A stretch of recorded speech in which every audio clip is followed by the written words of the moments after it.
The weight of the world could be measured in many ways. For Amelia Vance, it was measured in dollars and cents, in unpaid bills stacked on a kitchen counter, and in the steady beep of medical equipment monitoring her younger brother's fragile health. At 24, Mia carried a burden that would have crushed most people her age. Some days she felt the cracks spreading through her resolve like fractures in ice. She stood now in front of a full-length mirror in the cramped bathroom of the tiny apartment she shared with Leo, adjusting the starched black apron that felt more like a uniform of surrender than a symbol of honest work. The fabric was stiff and unforgiving, much like the circumstances that had brought her here. MIT's computer science program had been her dream, and somehow she had made it happen. A full academic scholarship had opened the door to one of the world's most prestigious universities. But scholarships, she had learned the hard way, only covered tuition. They did not cover the else. The else was everything that actually kept you alive. The else was rent for this cramped one-bedroom apartment in a neighborhood that made her check the locks twice before sleeping. The else was groceries, utilities, textbooks that cost more than most people's monthly phone bills. And most crushing of all, the else was Leo's medical care. Her 17-year-old brother had been diagnosed 2 years ago with a rare autoimmune disorder that their insurance company seemed to view as a personal inconvenience rather than a life-threatening condition. The treatments he needed cost thousands per month. Their coverage paid a fraction. The rest fell on Mia's shoulders, a weight that grew heavier with each passing week. She had tried everything: campus jobs that paid minimum wage, tutoring gigs that barely covered textbooks, freelance coding projects she squeezed between classes and study sessions. But it was never enough. The medical bills kept coming, each one a fresh reminder that her brother's life had a price tag she could not afford. That was why she was now staring at herself in a waitress uniform, preparing for her third shift at the Gilded Quill, Boston's most exclusive restaurant. The job had appeared like a lifeline when she needed it most. The pay was better than anything else she could find, and the tips, she had been told, could be extraordinary. The kind of extraordinary that might actually make a dent in the mountain of debt threatening to bury them both. But the job came with conditions. Strict, unforgiving conditions. Her manager, Mr. Henderson, was a man who seemed to have been carved from polished granite. His voice was as cold and smooth as the marble bar that dominated the restaurant's entrance. During her orientation, he had made the rules painfully clear. Vance, he had said, his eyes scanning her for imperfections with the intensity of a jeweler examining a flawed diamond. We do not have customers here. We have patrons. They are not here merely to eat. They are here to exist undisturbed in an environment that caters to their every unspoken need. He had leaned closer, his voice dropping to a near whisper that somehow felt more threatening than a shout. Your job is to be three things at all times: invisible, instantaneous, and impeccable. You are a ghost who anticipates every need before it is expressed. You refill a water glass before it is empty. You clear a plate the moment the last bite is taken. You exist in the periphery of their vision, never at its center.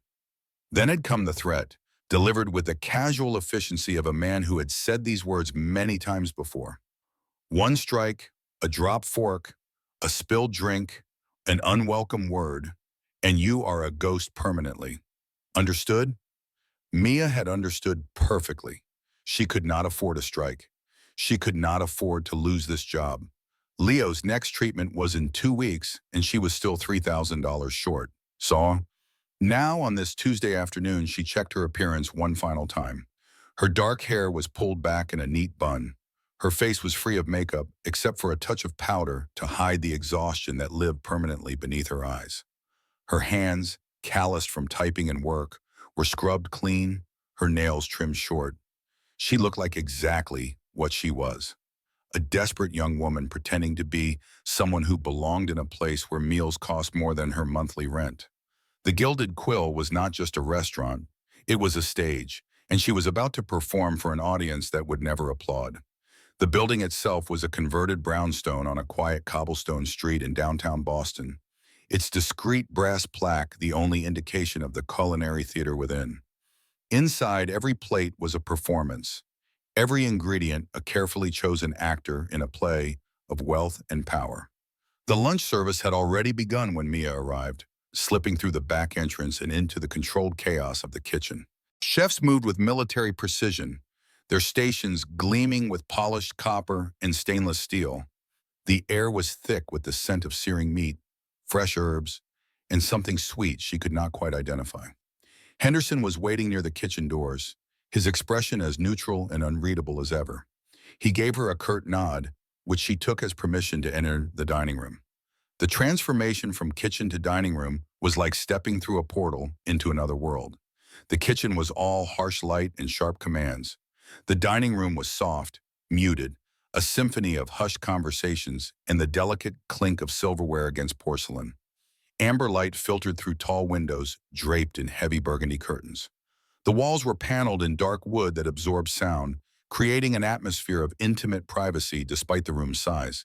Each table was set with pristine white linens, crystal glasses that caught the light like diamonds, and silverware that probably cost more than her entire wardrobe. The patrons themselves were exactly what Henderson had promised. Old money and new power sitting side by side in designer clothes and understated jewelry that screamed wealth more effectively than any billboard. Mia recognized a few faces from newspapers and television. A senator whose name she could not quite remember. A tech entrepreneur who had recently made headlines. A woman in pearls who carried herself with the quiet confidence of someone who had never worried about money in her entire life. Mia moved through the tables with practiced invisibility, her mind a whirlwind of order numbers and table assignments. She refilled water glasses, delivered drinks, cleared plates, and smiled the professional smile she had perfected over the past 2 shifts. The smile that said she was happy to serve without saying anything at all. That was when she saw him. Table 7, the most coveted seat in the entire restaurant. It was a corner booth upholstered in deep crimson velvet, positioned to offer a panoramic view of the public garden through floor-to-ceiling windows. The table was reserved exclusively for the highest echelon of patrons, the kind of people who made reservations months in advance and thought nothing of spending $1,000 on a single meal. But the man sitting at table 7 did not fit, not even close. He wore a faded gray hoodie, the kind you could buy in a 3-pack at any discount store. His jeans were worn at the knees, and his boots looked like they had walked more miles of city pavement than the inside of any limousine. His hair was an unkempt mess of dark curls, and several days of stubble shadowed his jaw. He looked, for lack of a more charitable description, like someone who had wandered in off the street. But that was not the worst part. The worst part was that he was not eating, he was not drinking, he was not even looking at a menu. He was just sitting there, staring out the window at the golden autumn leaves in the garden, his expression lost in some private, turbulent world. Mia's stomach tightened into a knot of pure anxiety. A loiterer, a man who had somehow slipped past the maitre d' and taken up residence in the most valuable real estate in the restaurant. Henderson would have her head. She glanced toward the manager's station, but Henderson was engrossed in a phone call, his back to the dining room. It was on her.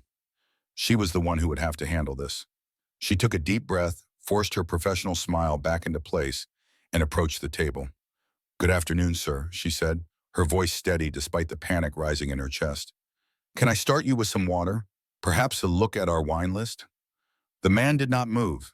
He did not even blink. His gaze remained fixed on the trees outside, as if she had not spoken at all. Mia felt heat creep up her neck. A few patrons at adjacent tables were beginning to notice the scene. She could feel their eyes on her, curious and slightly judgmental.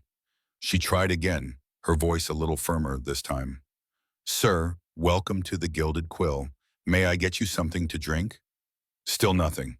He was completely lost in thought, his brow furrowed, his hands resting motionless on the pristine white tablecloth. He looked like a man wrestling with ghosts. A knot of ice formed in Mia's gut. Henderson's words echoed in her mind. Undisturbed, unwelcome word. But this was different. This man was a disturbance by his very presence. He was occupying the most valuable table in the restaurant and had not even acknowledged her existence. Every minute he sat there was a potential $500 check she was losing. Money she desperately needed. Money that would help pay for Leo's treatment. The rule was clear. If a table was not ordering, it needed to be turned over for patrons who would actually dine. She retreated for a moment, busying herself by refilling a water glass at a nearby table. Her eyes kept darting back to the man in the hoodie. He had not moved a muscle. He was a statue of anxiety in a temple of luxury, and his presence felt increasingly wrong with each passing second. This could not continue. She had to be direct. The risk of Henderson seeing her do nothing was greater than the risk of confronting the man. One was negligence, the other was enforcing policy. She chose policy even though every instinct screamed that she was making a mistake. Mia's heart hammered against her ribs as she approached table 7 for the third time.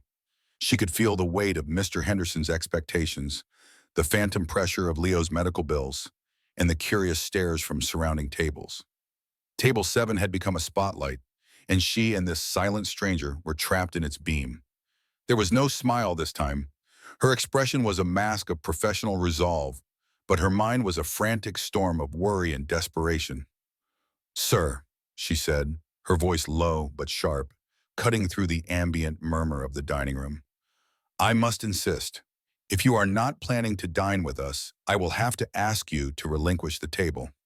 The man's head turned slowly, as if pulled by some immense unseen weight.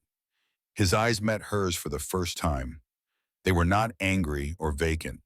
They were a striking shade of dark hazel, and they were filled with a profound, bone-deep exhaustion that threw her completely off balance. He looked at her, really looked at her, as if she were a complex equation he was trying to solve in real time. But he said nothing. He just held her gaze for a long, uncomfortable moment before turning back to the window. That was it. That dismissal broke something inside her. It felt personal now. It was not just that he was ignoring a waitress. He was ignoring her, Amelia Vance. A person fighting with every ounce of her being to keep her life from imploding. His silent indifference felt like a display of privilege she could never afford. She felt a surge of something dangerous. Not quite anger, but close. Desperation mixed with determination. This was her job, her responsibility.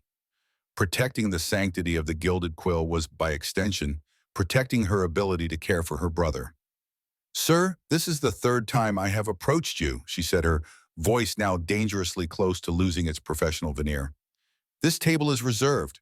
We have a waiting list of esteemed patrons. Your presence here without ordering is a disruption."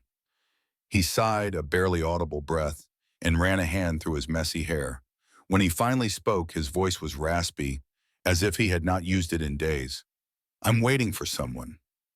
"Who are you waiting for?" Mia pressed, sensing a potential lie.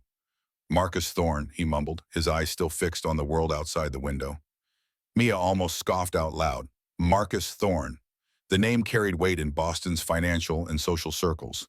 Thorne was the CEO of Thorne Consolidated, a corporate empire with fingers in everything from real estate to shipping. His picture appeared regularly in the business sections of newspapers, always impeccably dressed, always radiating power and confidence. And this man, in his worn hoodie and scuffed boots, was claiming to have a meeting with Marcus Thorne at the most exclusive table in the restaurant. It was absurd. "Mr. Thorne has a standing reservation here," Mia said, her skepticism clear in her tone. "But I assure you, if he were joining someone, we would have been notified." The man's jaw tightened, but he still did not look at her. "Check again." It was not a request. Despite his casual clothes and exhausted demeanor, there was something in his voice that carried unexpected weight, command disguised as suggestion.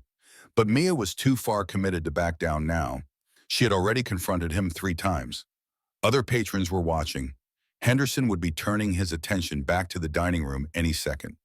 She made her decision, a terrible, career-ending decision that felt like the only option she had left.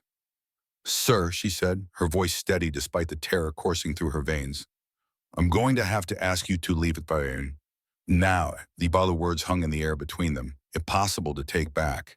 5 words that would change everything, though Mia could not possibly know it yet.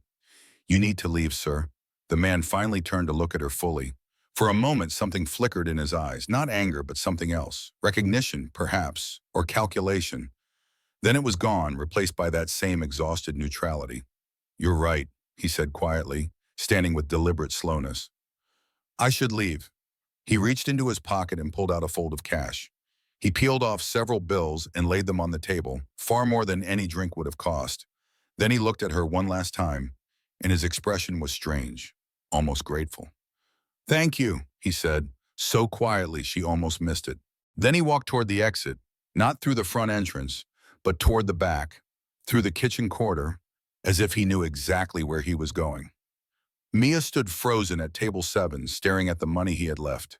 $500 in crisp bills sitting on the white tablecloth like an offering or a judgment. She had no idea what she had just done.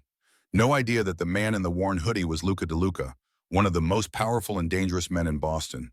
No idea that she had just saved his life and destroyed her own in the same breath. All she knew was that Mr. Henderson was now striding toward her, his face a mask of cold fury, and her world was about to come crashing down. "One strike," he had said. "One strike, and you are gone." She had just committed her strike, and now she would pay the price. That same Tuesday morning had begun for Luca DeLuca in the dim amber light of his study, surrounded by the ghosts of decisions made and unmade. The room smelled of aged leather, cigar smoke, and the faint trace of espresso from the cup sitting untouched on his desk. Outside the tall windows of his estate, Boston was waking up. But inside these walls, time moved differently, slower, more deliberately. Luca sat in the high-backed leather chair that had once belonged to his father, staring at the documents spread before him. $200 million. The number was written in clean corporate language across multiple pages of contracts, but what it really represented was power, territory, the expansion of everything his father had built and he had spent 15 years protecting. Marcus Thorne wanted to sell, or so he claimed. Thorne Consolidated owned a network of shipping routes, warehouses, and distribution channels that stretched from Boston to Miami. On paper, it was a legitimate logistics empire. In reality, it was the perfect infrastructure for moving things that preferred to stay hidden from official eyes. Goods that generated the kind of profit margins that made $200 million seem reasonable. The deal would effectively double the reach of DeLuca's operations. It would solidify his control over the eastern seaboard and make him untouchable by the smaller organizations that constantly nipped at his heels like hungry dogs. It was perfect. Too perfect. Rocco Valenti, his consigliere and the closest thing Luca had to a brother, sat across from him in the smaller chair reserved for trusted counsel. Rocco was 10 years older, his face weathered by decades of making hard decisions in a world that rarely forgave mistakes. His suit was immaculate, his expression skeptical.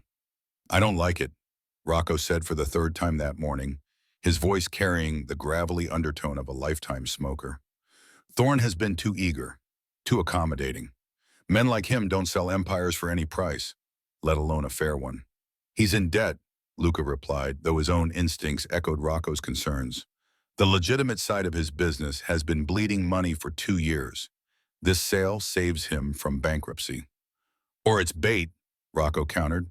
"A trap dressed up as opportunity." Luca leaned back in his chair, his fingers drumming once against the armrest before stilling. He had learned control from his father, a man who had ruled through patience rather than volume. Giancarlo DeLuca had taught his son that silence was often more powerful than words, and that appearing calm was half of being calm. "Everything is a trap, Rocco," Luca said quietly. "The question is whether we're walking into it blind or with our eyes open." "And you think your eyes are open?" "I think Thorne is desperate, and desperate men make predictable moves." Luca picked up one of the contracts, studied it with eyes that had learned to read between carefully worded lines. "But you're right to be cautious. That's why we're meeting at the Gilded Quill."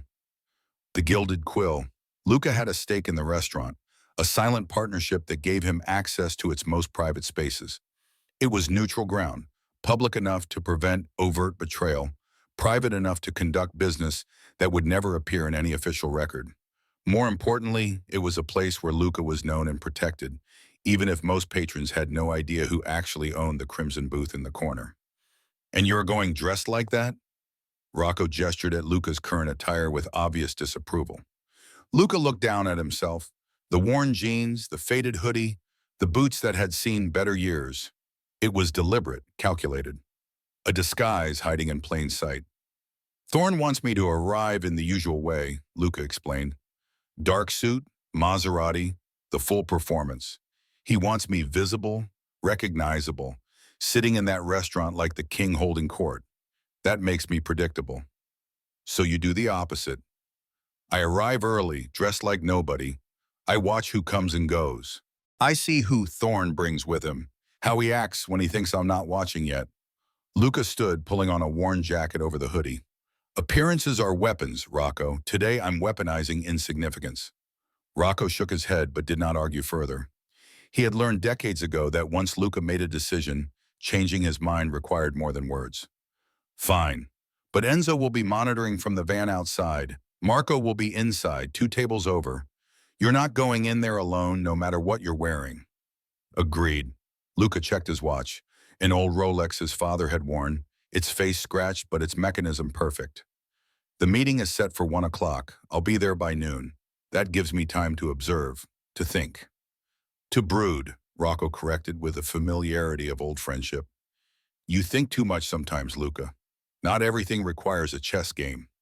Everything is a chess game, Luca replied. The only question is whether you're playing or being played. He left the estate in a taxi, another deliberate choice. His black Maserati would have announced his presence like a billboard. The taxi was anonymous, forgettable. The driver never looked at him twice. Boston streets were crowded with midday traffic, a river of metal and impatience flowing between buildings that held 1,000 secrets. Luca watched the city pass by his window. This place his family had called home for 3 generations. His grandfather had arrived from Sicily with nothing but determination and a willingness to do what others would not. His father had transformed that foundation into an empire built on loyalty, fear, and a code of honor that most people in his world had forgotten. Luca had inherited that empire at 25, when his father was killed by men who believed power could be taken rather than earned. He had been young, untested, and underestimated. That had been his greatest advantage. While his enemies fought each other for scraps of his father's territory, Luca had quietly rebuilt everything they thought they had destroyed. 15 years later, he controlled more than his father ever had, and he did it with fewer bodies in the ground and more respect in the streets. He was not a saint. Violence was sometimes necessary in his world, but he was not his grandfather either, who had believed that fear alone could hold an empire together. Luca believed in something his father had taught him on his deathbed. Trust is earned in drops and lost in floods. Build your power on loyalty, not terror. The men who follow you out of love are worth more than 1,000 who follow you out of fear. It was that philosophy that made him cautious about Marcus Thorne. Thorne built nothing on loyalty. He built on greed, manipulation, and the knife in the back. A partnership with such a man was not a partnership at all. It was a countdown to betrayal. The taxi dropped him a block from the Gilded Quill. Luca paid in cash, tipped well but not memorably, and walked the remaining distance on foot. The autumn air was crisp, carrying the scent of fallen leaves and the exhaust of city buses. He pulled the hood of his sweatshirt up, covering his dark hair, becoming just another face in the afternoon crowd. The Gilded Quill looked the same as it always did from the outside. Discreet, elegant, a brass plaque and nothing more. Luca entered through the front door, nodding to the maitre d', a man named Charles who knew exactly who he was but gave no indication of recognition. Table 7, Mr. Smith, Charles said, using the alias Luca kept for moments like this. It's ready for you. Luca walked through the dining room, aware of the eyes that passed over him without seeing him. He was dressed wrong for this place, and that made him invisible in the way that only the wrong can be. Wealth made you visible. Poverty made you invisible. He was using that invisibility like a cloak. Table 7 was waiting, the crimson booth as familiar as his own study. He slid into the seat and positioned himself so he could see the entrance, the kitchen doors, and most of the dining room. A tactical position disguised as a comfortable seat. He did not order, did not call for water or wine. He simply sat and watched and thought. The documents Rocco had prepared were memorized. Every clause, every term, every potential trap written in legalese that most people would miss. But Luca had not built his empire by trusting lawyers alone. He trusted his instincts, and his instincts were screaming that something was wrong. Thorne was 40 minutes late. That was the first sign. In Luca's world, lateness was either a power play or a warning. Show up late to demonstrate you can make others wait. Show up late to provide time for something else to happen first. Luca's mind turned over the possibilities. Perhaps Thorne was testing his patience. Perhaps he was coordinating with someone else. Perhaps he was simply stuck in traffic like any normal businessman. But Luca had learned long ago never to assume normalcy when dealing with men like Thorne. He sat at table 7, staring out the window at the public garden, his mind running through scenarios like a computer executing code. If Thorne was planning betrayal, how would it manifest? An ambush outside? No, too obvious. A trap in the contract itself? Possible.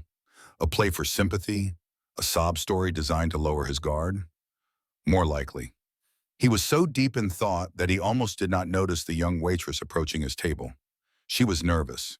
He could see it in the slight tremor of her hands, the practiced smile that did not quite reach her eyes. She was new, unfamiliar, and clearly uncomfortable with his presence at table 7. "Good afternoon, sir. Can I start you with some water? Perhaps a look at our wine list." Luca heard her but did not respond. His mind was elsewhere, calculating risks and playing out scenarios. The meeting was in 15 minutes. Thorne would arrive soon. Everything needed to be perfect, controlled, anticipated. The waitress tried again. "Sir, welcome to the Gilded Quill. May I get you something to drink?" This time her voice penetrated his concentration, but only barely. He turned his head slightly, registering her presence, and saw the desperation hiding behind her professional facade.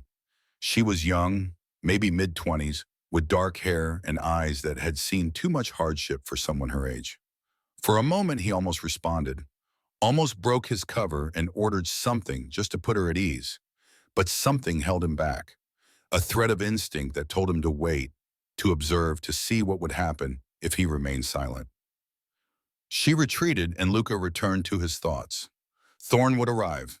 They would negotiate, and either the deal would proceed or Luca would walk away with his empire intact and his instincts validated. He had no idea that the young waitress's desperation would intersect with his own caution in a way that would save his life. The third time she approached, her voice had changed. There was steel beneath the fear now, determination born from necessity. Luca recognized it because he had felt it himself many times. The moment when survival overcame caution. "Sir, I must insist. If you are not planning to dine with us, I will have to ask you to relinquish the table." This time, Luca turned to look at her fully, really look at her. Her jaw was set, her eyes hard despite the obvious terror that this confrontation cost her. She was making a choice that could destroy her, and she was making it anyway because she believed it was right.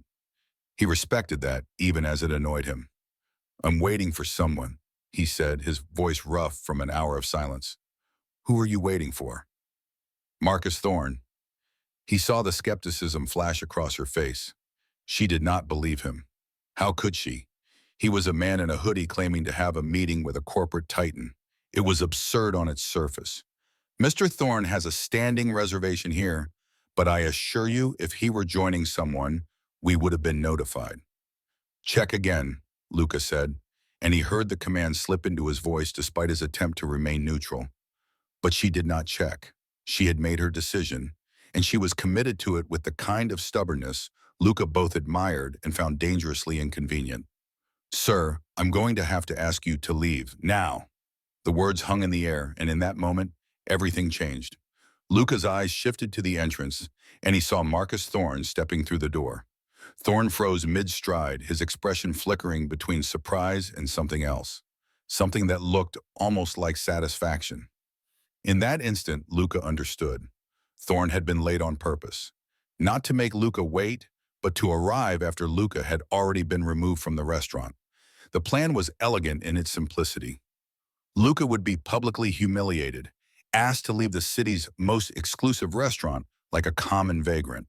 Thorne would arrive moments later, express shock and disappointment, and the deal would collapse under the weight of Luca's damaged reputation. No one would do business with a man who could not even maintain a reservation at the Gilded Quill. But the timing had failed.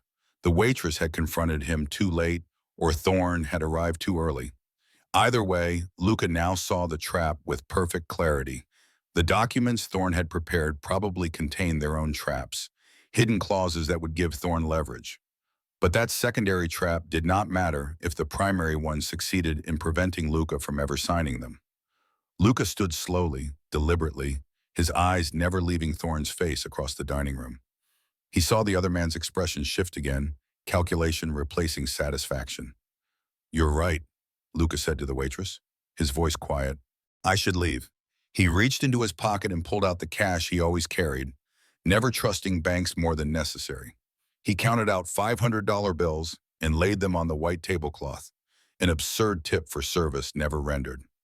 Then he looked at the young waitress one last time, this woman who had unknowingly saved him from his own calculated caution.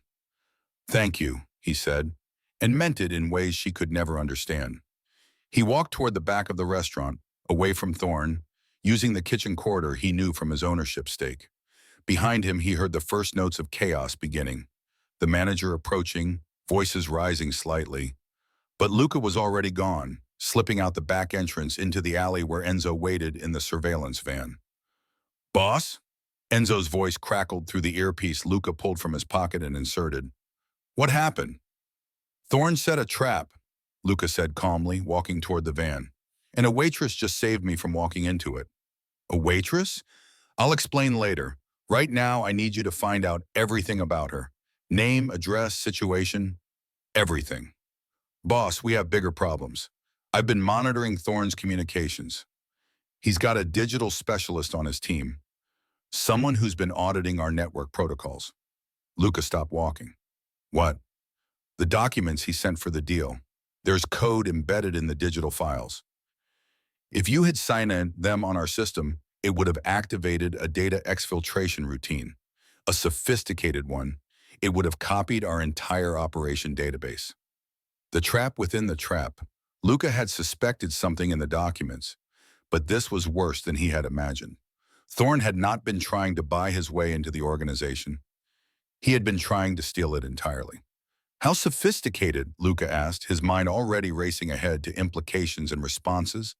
"I'd need a specialist to break down the full code. Someone with serious computer science background. This isn't script kiddie work, boss. This is professional-grade digital espionage."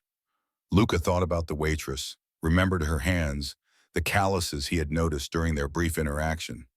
Not the hands of someone who only carried plates. Those were the hands of someone who spent time on keyboards. "Find out about the waitress," Luca repeated. "Name, background, education. And Enzo, see if she has any technical skills." "On it, boss." Luca climbed into the van, and Enzo pulled away from the alley, merging into Boston traffic. They drove in silence for several minutes while Luca processed what had just happened. He had walked into a double trap, the public humiliation and the digital theft. Thorne had planned for every scenario except the one that occurred, a desperate waitress making a decision based on nothing but policy and necessity. Sometimes the smallest acts had the largest consequences. His father had taught him that. By evening, Enzo had compiled a full dossier. Amelia Vance, age 24, MIT computer science student on academic scholarship, caring for a younger brother with medical complications, working multiple jobs, drowning in debt, fired from the Gilded Quill approximately 4 hours after she had asked Luca to leave. Luca read through the file twice, his expression neutral, his mind working through possibilities. Rocco entered the study without knocking, as was his privilege. "So, what do we do about Thorne?" "We expose him," Luca said simply, "but carefully. I need time to set the trap properly." "And the waitress?" Luca looked at the photograph Enzo had included. Amelia Vance walking out of the Gilded Quill, her face a mask of devastation, clutching her black apron like a shroud. "Send her an invitation," Luca said, "to meet me here tomorrow evening. Don't explain why, just give her the address and time." "She might not come." "She'll come," Luca said with certainty. "She has nothing left to lose, and people with nothing to lose are either the most dangerous or the most valuable. I intend to find out which she is." He stood, walked to the window overlooking his estate's grounds. In the distance, Boston glittered with a million lights, each one representing a life, a story, a series of choices that led to this moment. Amelia Vance had made a choice in that restaurant, a brave, terrifying choice that had saved his life and destroyed her own. That kind of courage was rare, and Luca De Luca did not waste rare things. He would offer her an opportunity, a chance to rebuild what she had lost. And in the process, she would help him dismantle Marcus Thorne's empire one carefully calculated move at a time. Sometimes salvation came from unexpected places. His father had taught him that too. Tomorrow, Luca would extend his hand to the young woman who had unknowingly saved him. Whether she took it would determine both their futures, but something told him she would. People who kicked dangerous men out of restaurants despite the cost were not people who ran from opportunities, however strange they appeared. And Amelia Vance, he suspected, was braver than she knew. The walk home from the Gilded Quill felt like a death march. Mia's legs moved automatically, carrying her through Boston's streets while her mind remained trapped in that moment when Mr. Henderson had spoken the words that ended everything. "You're terminated, effective immediately. Collect your personal items and leave through the back entrance." He had not raised his voice, had not shown anger or disappointment. His tone had been as cold and efficient as a surgeon removing a diseased organ. She was a problem, and he had solved her with the same casual indifference he might have shown in discarding a wilted flower arrangement. The worst part was not the firing itself, though that was devastating enough. The worst part was that she had been right to confront the man at table 7. The rules had been clear. No ordering meant no table. She had followed policy exactly as Henderson had trained her to do. But apparently rules changed depending on who was sitting at the table. After she left, Henderson had explained in clipped, furious tones that the man she had ejected was a valued patron, someone with connections, someone who should have been left undisturbed regardless of whether he ordered or not. The unspoken implication was clear. Mia should have known better, should have sensed that this particular man, despite his shabby clothes and silence, was different from the homeless wanderers she was supposed to remove. How was she supposed to know? She wanted to scream the question, but her voice had abandoned her somewhere around the moment Henderson pulled the apron from her hands, like he was stripping a soldier of rank. Now, 3 hours later, she sat on the threadbare couch in her tiny apartment, staring at her phone screen and the number that glowed there like an accusation. Leo's hospital. They had called twice while she walked home. She had not answered because she knew what they wanted, and she no longer had any way to give it to them. The apartment was silent except for the distant sounds of the city filtering through thin walls. Traffic, sirens, someone's television playing too loud. The soundtrack of urban poverty. Leo was at school, his last year of high school, unaware that his sister had just lost the one job that had made his medical treatments remotely affordable. She had $400 in her bank account. His next treatment was in 2 weeks and cost $3,000. The math was simple, brutal, and impossible to solve. Mia pulled her knees to her chest, wrapped her arms around them, and let herself feel the full weight of the disaster. She had been so careful, so impossibly careful. Every shift walked on eggshells, every interaction measured and controlled. And still, it had not been enough. A single mistake, 5 words, "You need to leave, sir." That was all it took to destroy everything she had been building. Her phone buzzed. Another call from the hospital. This time she answered, if only to stop the persistent ringing. "Ms. Vance?" The voice belonged to Carol, the billing coordinator, who had called Mia at least a dozen times over the past 6 months. "I'm calling about Leo's account. We have his next treatment scheduled for the 14th, but there's a substantial outstanding balance." "I know," Mia said, her voice hollow. "I'm working on it. I understand this is difficult, but without payment arrangements, we may have to postpone his treatment. His doctor has been very generous with the payment schedule, but there are limits to what we can do." Postpone. The word was a knife. Leo's treatments could not be postponed without serious risk. The autoimmune disorder was unpredictable. Miss a treatment, and his body could spiral into a crisis that would cost 10 times as much to manage and might cause permanent damage. "I'll figure something out," Mia said, though she had no idea what that something could be. "Just please don't cancel the appointment. I'll note your account, but Ms. Vance, I need to be honest with you. If we don't receive payment by the 10th, I won't be able to hold the slot." 4 days. She had 4 days to find $3,000. After Carol hung up, Mia sat in the silence and tried to think. Her MIT stipend was already stretched beyond breaking. She had no more possessions worth selling. Her mother had died 3 years ago, leaving nothing but debt and the responsibility of raising Leo. There was no family to call, no safety net to catch them. She could try to find another job, but no place would pay what the Gilded Quill had. And even if they did, she would not see a paycheck for at least 2 weeks. She could try to get a loan, but her credit was already destroyed by medical debt and student loans. No bank would touch her. She could beg the hospital for more time, but Carol's tone had made it clear that patience was exhausted. There was no solution, just a slow-motion collision with disaster that she was powerless to stop. Mia was still sitting on the couch, staring at nothing, when Leo came home from school. He was 17 but looked younger, his face thin from illness and the treatments that saved his life while slowly draining it. He had their mother's smile, bright and genuine, and he used it now despite the exhaustion she could see around his eyes. "Hey, Mia," he said, dropping his backpack by the door. "How was work?" She tried to answer, tried to manufacture some casual response that would protect him from the truth. But the words stuck in her throat, and before she could stop them, tears were streaming down her face. Leo was beside her immediately, his thin arms wrapping around her shoulders. "What happened? What's wrong?" "I lost my job," she whispered. "I got fired." "What? Why?" "I made a mistake. I asked someone to leave who apparently should have stayed." Leo pulled back to look at her face. "That's it? That's all you did?" "That's all I did." "Then they're idiots for firing you." His voice carried the fierce loyalty of someone who had spent his life watching his sister sacrifice everything for his sake. "You'll find something else, something better." "There is nothing better, Leo. That job was it.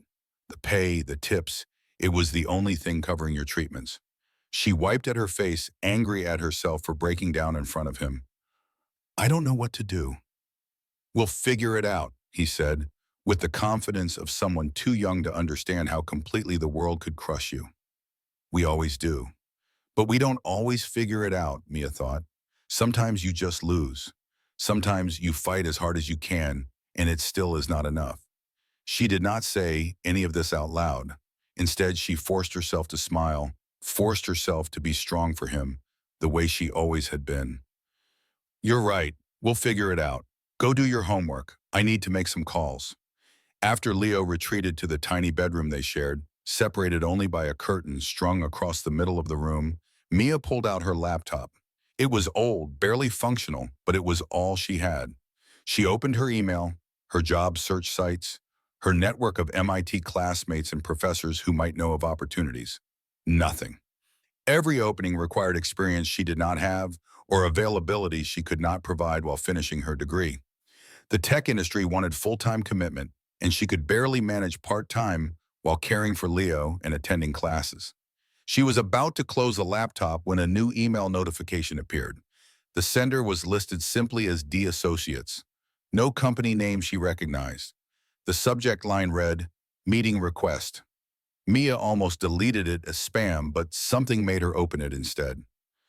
"Ms. Vance, your presence is requested at the following address tomorrow evening at 6 o'clock p.m. The matter concerns your recent employment situation and a potential opportunity. Transportation can be arranged if needed. Respond to confirm attendance." Below the message was an address in Brookline, one of Boston's wealthier neighborhoods. No explanation, no details, just an invitation that felt more like a summons. Mia's first instinct was to ignore it. It was clearly some kind of scam, or worse, something dangerous. No legitimate job opportunity came through mysterious, anonymous emails. But then she looked around her apartment, at the medical bills stacked on the kitchen counter, at the calendar marking Leo's next treatment in 14 days, at the laptop whose battery was dying and which she could not afford to replace. She had nothing left to lose. If this was a scam, what could they take from her? She was already at zero. She typed a brief response. "I'll be there." The next day passed in a fog of anxiety and resignation. She attended her classes but absorbed nothing.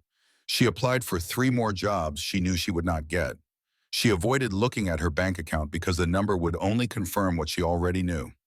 When 6 o'clock approached, she dressed in the only professional clothes she owned, a simple black skirt and white blouse that she usually reserved for job interviews and campus presentations. She pulled her hair back in a neat bun, applied minimal makeup to hide the exhaustion, and tried to look like someone worth hiring. The address led her to a neighborhood of old mansions set back from the street behind iron gates and manicured lawns. The specific house was larger than the others, a stone structure that looked like it had been built a century ago and maintained perfectly ever since. Security cameras were visible at the entrance, discreet but unmistakable. Mia stood at the gate, her finger hovering over the call button, second-guessing every decision that had brought her here. This was insane. She should turn around and leave, find some other solution, any other solution. But before she could retreat, the gate swung open automatically. Someone had been watching, waiting for her arrival. A man appeared at the front entrance, broad-shouldered and intimidating in a dark suit. His face was weathered, his expression neutral. "Oh, man," he said. "It was not a question. Please come with me." "Who are you?" Mia asked, her voice steadier than she felt. "Rocco Valenti. I work for the gentleman who requested your presence." "And who is that?" "He'll explain himself." Rocco led her through the entrance and into a world that felt like stepping back in time. The interior was all dark wood and amber light, with oil paintings on the walls and furniture that looked both antique and expensive. The air smelled faintly of leather and something else she could not identify. Cigar smoke, perhaps, though she saw no evidence of anyone smoking. They walked down a hallway lined with family photographs, past closed doors that presumably led to other rooms, and finally stopped before a heavy wooden door at the end of the corridor. Rocco knocked once, then opened the door and gestured for her to enter. The study beyond was exactly what she might have imagined if someone had asked her to picture a room designed for conducting serious, private business. Bookshelves lined two walls filled with leather-bound volumes. A large desk dominated the center, its surface clean except for a laptop and a single glass of what looked like whiskey. Behind the desk, tall windows overlooked gardens that were already shadowed by early evening. And sitting in the high-backed leather chair behind that desk was the man from the restaurant. He looked completely different now. The hoodie and jeans were gone, replaced by a dark suit that fit him perfectly. His hair was combed back, his face clean-shaven. He looked like what he probably was, someone with power and the means to use it. But his eyes were the same, that same exhausted intensity that had unsettled her at table 7. "Ms. Vance," he said, gesturing to the chair across from his desk, "please, sit down." Mia remained standing, her body rigid with confusion and the first stirrings of real fear. "Who are you? What is this?" "My name is Luca De Luca." He said it simply, as if the name should mean something to her. When she showed no recognition, he continued, "I'm the man you asked to leave the Gilded Quill yesterday. I'm also the reason you were fired." The words hit her like a physical blow. "You got me fired?" "Indirectly, my presence at that table made you enforce a policy you thought was correct. Your manager's reaction was his own choice, but I'm aware that my involvement led to your termination." "Then why am I here?" Mia's voice rose slightly, anger cutting through fear. "Did you bring me here to apologize? To explain why you cost me my job?" "No," Luca said calmly. "I brought you here to thank you, and to offer you something better than what you lost." "Thank me?" Mia almost laughed. "For what? Ruining your lunch?" "For saving my life." The absurdity of the statement stopped her cold. "What are you talking about?" Luca leaned forward slightly, his hands folded on the desk. "Yesterday, I was at that restaurant to finalize a $200 million deal with a man named Marcus Thorne. The deal would have expanded my operations considerably and represented years of negotiation. But Marcus Thorne is not a man who negotiates in good faith. He was setting a trap." He reached across the desk and turned his laptop to face her. On the screen was a photograph of a well-dressed man in his 50s, silver hair, and a smile that looked practiced. "Thorne intended for me to be humiliated at the restaurant," Luca continued. "He arrived late deliberately, hoping I would have already been removed by the time he appeared. Public embarrassment, a damaged reputation. The deal would collapse, and I would lose face with my associates." Mia stared at the screen, trying to process what she was hearing. "So I accidentally helped his plan by asking you to leave." "No," Luca corrected. "You accidentally ruined his plan. He needed me gone before he arrived. You confronted me at precisely the wrong moment for him and the right moment for me. I saw him enter as you were asking me to leave. I understood the trap immediately and was able to avoid it. But you still left, because staying would have meant walking into a secondary trap. Luca tapped a few keys on the laptop and pulled up what looked like code, dense lines of text Mia recognized from her computer science courses. The documents Thorne had prepared contained embedded software. If I had signed them on my system, it would have activated a data exfiltration routine, a sophisticated piece of industrial espionage. Mia leaned forward despite herself, her academic interest overriding her confusion and fear. She scanned the code quickly, her mind automatically parsing the structure. "This is elegant," she said before she could stop herself. "It's disguised as metadata validation, but the actual function is pure data theft." Luca's expression shifted slightly, something that might have been satisfaction. "Exactly. My technical specialist, Enzo, discovered it while reviewing the files after I left the restaurant. If I had stayed, if I had proceeded with that meeting, Thorne would have stolen the comprehensive database of my entire organization." "And you think I saved you from that?" Mia said slowly. "By making you leave before you signed anything. I know you did. That 5-word confrontation gave me the perspective I needed to see what was really happening. You forced me to step back, and in stepping back, I saw the trap clearly." Mia sank into the chair, her legs suddenly unable to support her. "I don't understand. What does this have to do with me? Why am I really here?" Luca stood and walked to the window, his back to her as he looked out at the darkening gardens. "I had Rocco research you after the incident.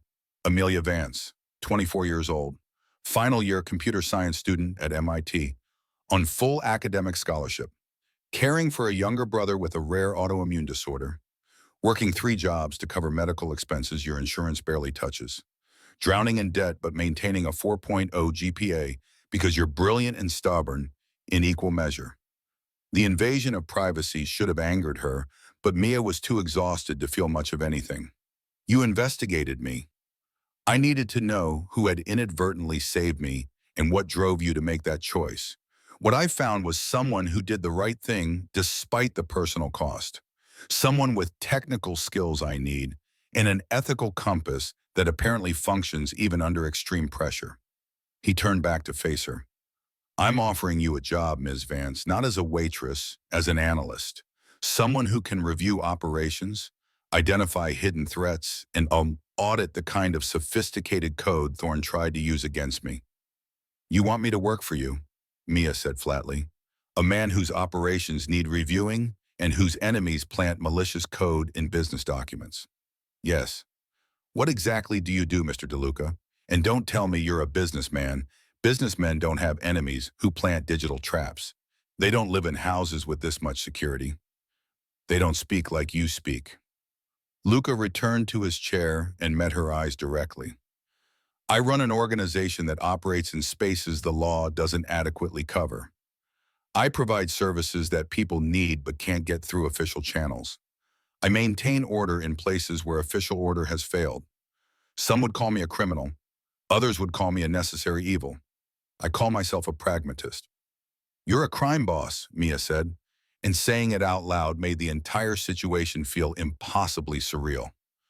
"I'm a man who inherited his father's organization and has spent 15 years trying to run it with more honor and less violence than it had before me. But yes, if you need a label, crime boss works." Mia should have stood up and left, should have run from this house and this man and this impossible offer. But she thought about Leo's upcoming treatment, about the $3,000 she did not have, about the hospital billing coordinator's voice explaining that without payment, there would be no appointment. "What would this job actually entail?" she heard herself ask. "Reviewing deals before I finalize them, auditing documents and code for hidden traps like thorns, using your analytical skills to identify threats and vulnerabilities, providing a different perspective, one rooted in ethics and technical expertise rather than instinct and experience. And the pay? $150,000 per year. Your brother's medical expenses covered in full for as long as he needs care.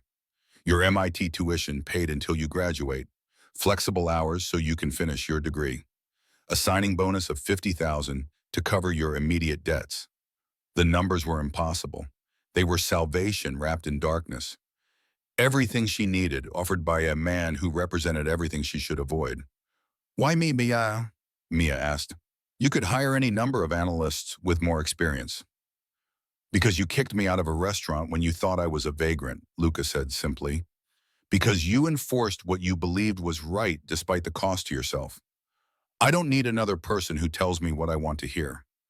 I need someone with the courage to tell me what I need to hear. Someone who will see the traps I miss because they aren't looking at the world through the same lens I am. Mia looked down at her hands, at the calluses from typing and the tremor that had become constant over the past months. She thought about integrity and desperation and the impossible line between the two. If I say yes, she said quietly, I'm not just taking a job. I'm stepping into your world, a world that got you targeted by someone like Thorne. Yes, a world where the consequences of mistakes aren't just getting fired, they're considerably worse. Yes. And you think I'm qualified for that? Luca leaned forward, his expression serious. I think you're the only person qualified, because you understand the stakes in a way most people don't. You've been fighting to survive long enough to recognize danger when you see it.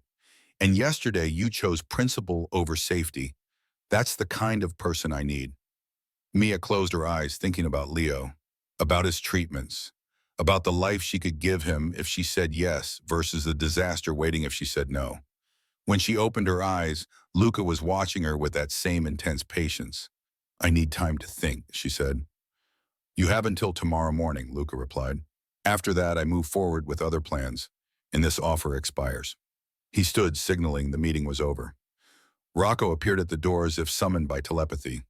Rocco will drive you home, Luca said. When you have made your decision, call the number he gives you. Whatever you choose, Ms. Vance, thank you for yesterday. You did me a greater service than you know. Mia let herself be led from the study, through the hallways, and out to a black car waiting in the circular driveway. Rocco handed her a business card with nothing but a phone number.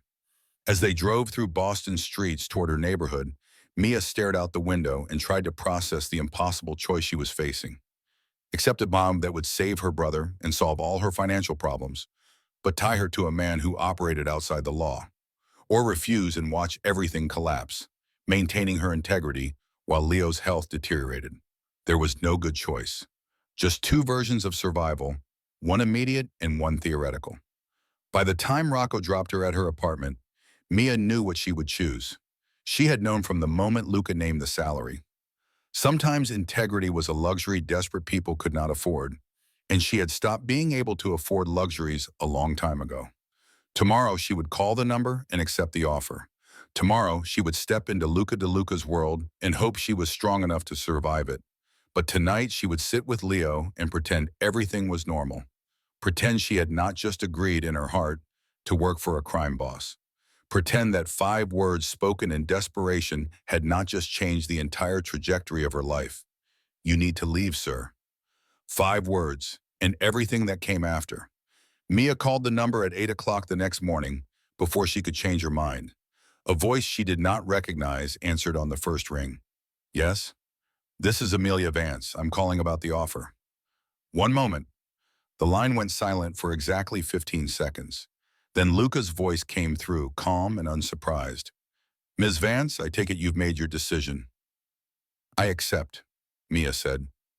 The words felt like stepping off a cliff. But I have conditions. I'm listening. First, my brother never knows the full details of what you do. As far as he's concerned, you're a businessman with import-export operations. Nothing more. Agreed.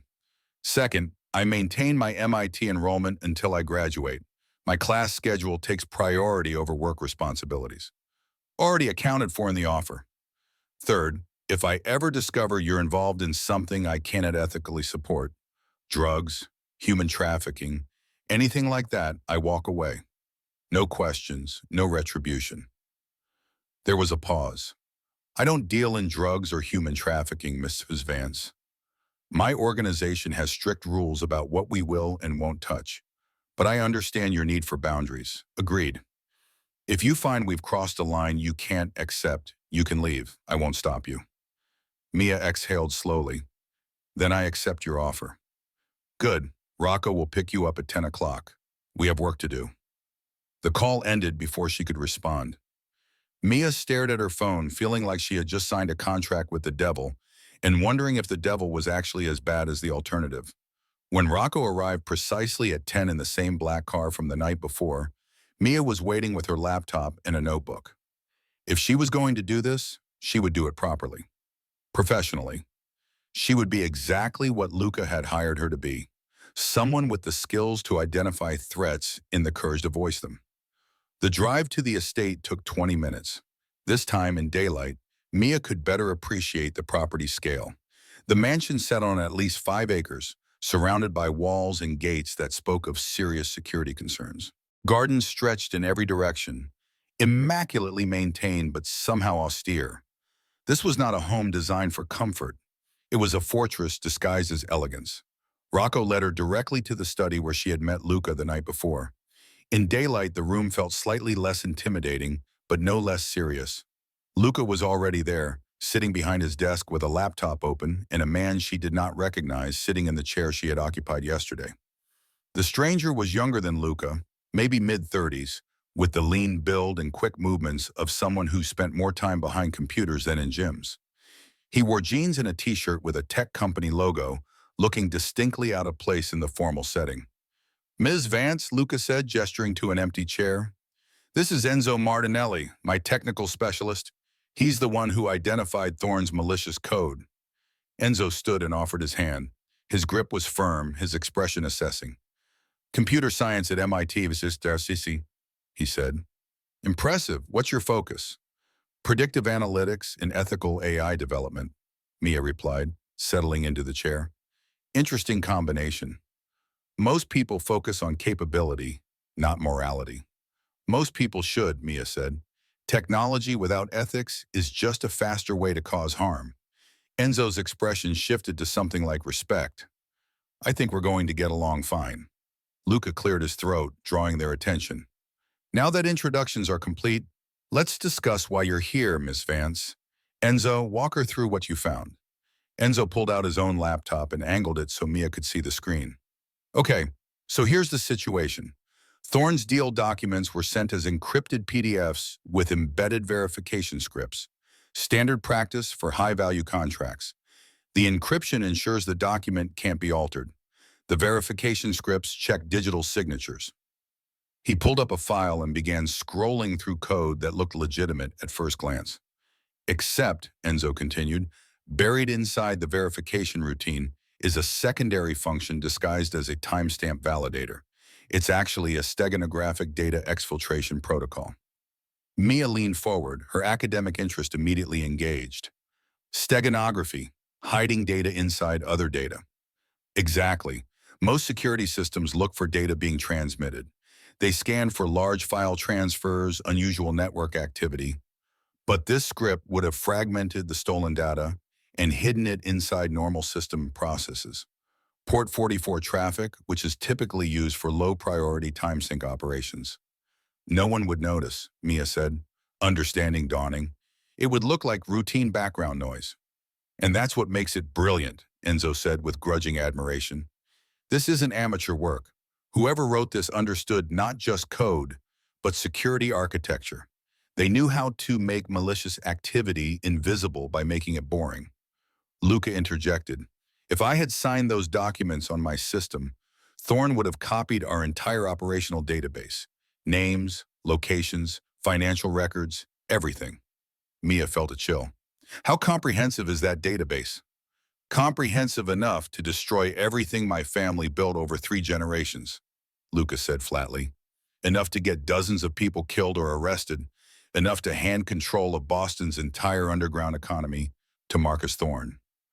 The weight of what she had unknowingly prevented hit Mia fully for the first time. She had not just saved Luca from embarrassment, she had saved him from complete annihilation. "But he didn't succeed," Mia said slowly, "because I made you leave before you signed anything. Because you gave me perspective at exactly the right moment," Luca corrected. "And now I need you to help me understand how to prevent this from happening again. More importantly, I need you to help me turn this situation to our advantage."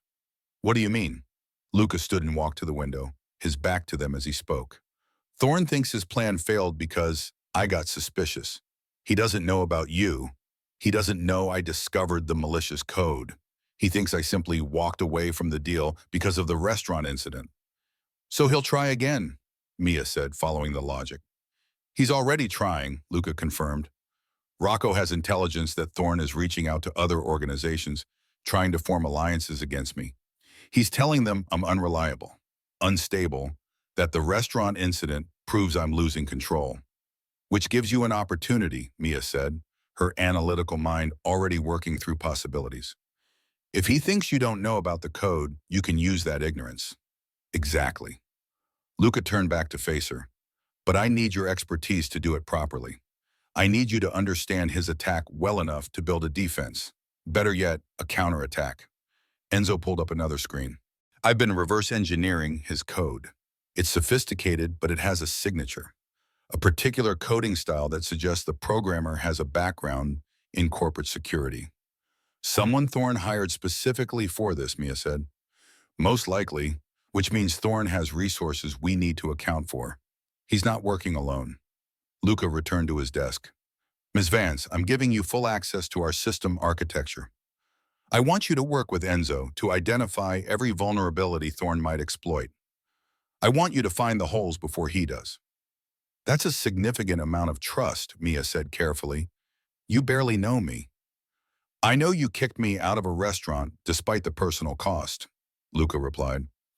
I know you maintain a perfect GPA while working 3 jobs and caring for a sick brother. I know you turn down opportunities to cut corners in your coursework because you believe in doing things right even when no one is watching. Rocco's research was very thorough. The invasion of privacy should have bothered her more, but Mia was beginning to understand that in Luca's world, trust was not given blindly. It was earned through observation and calculation. "Okay," she said. "Show me your system." For the next 4 hours, Mia and Enzo worked side by side, pulling apart the architecture of Luca's operation. It was surprisingly sophisticated, far more complex than she had imagined. Financial tracking systems that would rival any legitimate corporation. Communication protocols that used encryption she recognized from her cybersecurity coursework. Databases structured with the kind of careful redundancy that spoke of professional IT management. You're not just running a criminal organization, Mia said at one point. You're running a full-scale enterprise. Did you think we kept records in notebooks? Enzo asked with amusement. This isn't the 1950s.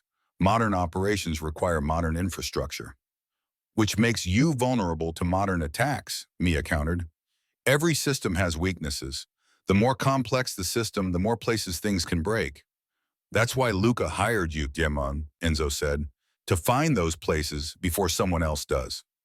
As they worked, Mia began to notice patterns in the way Luca's organization functioned.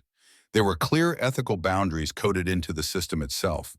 Transactions involving anything that could be drugs were automatically flagged and rejected. Financial flows that suggested human trafficking triggered alerts. Violence was tracked and required justification in the records. He's not lying, Mia said quietly to Enzo during a break. About having rules. I can see them in the code. Luca's father ran things differently, Enzo replied. Rougher, more violent. When Luca took over, he restructured everything, made it clear that we'd operate with some degree of ethics or he'd shut it all down. Some of the old guard left. The ones who stayed learned to adapt. Do you ever question it? Mia asked. Working for him? Enzo was quiet for a moment. Every day, but then I think about the alternative. If Luca wasn't here, someone worse would fill the vacuum. Someone like Thorne, who has no code at all. At least with Luca, there are lines that don't get crossed. It was a rationalization, but Mia understood it. She was already making similar rationalizations herself. By mid-afternoon, they had identified 3 major vulnerabilities in Luca's system and developed plans to address each one. Mia had also begun to understand the scope of what Thorne had attempted. The malicious code was not just sophisticated, it was personal, designed specifically to exploit weaknesses in Luca's particular setup. Whoever wrote this knows your system, Mia told Luca when they reconvened in the study. They didn't just write generic malware. They tailored it specifically to your architecture, which means Thorne had inside information. Luca said grimly. Someone gave him details about our infrastructure. Or someone on your team is working for him? Mia said bluntly. The room went silent. Rocco, who had been standing near the door, moved forward slightly.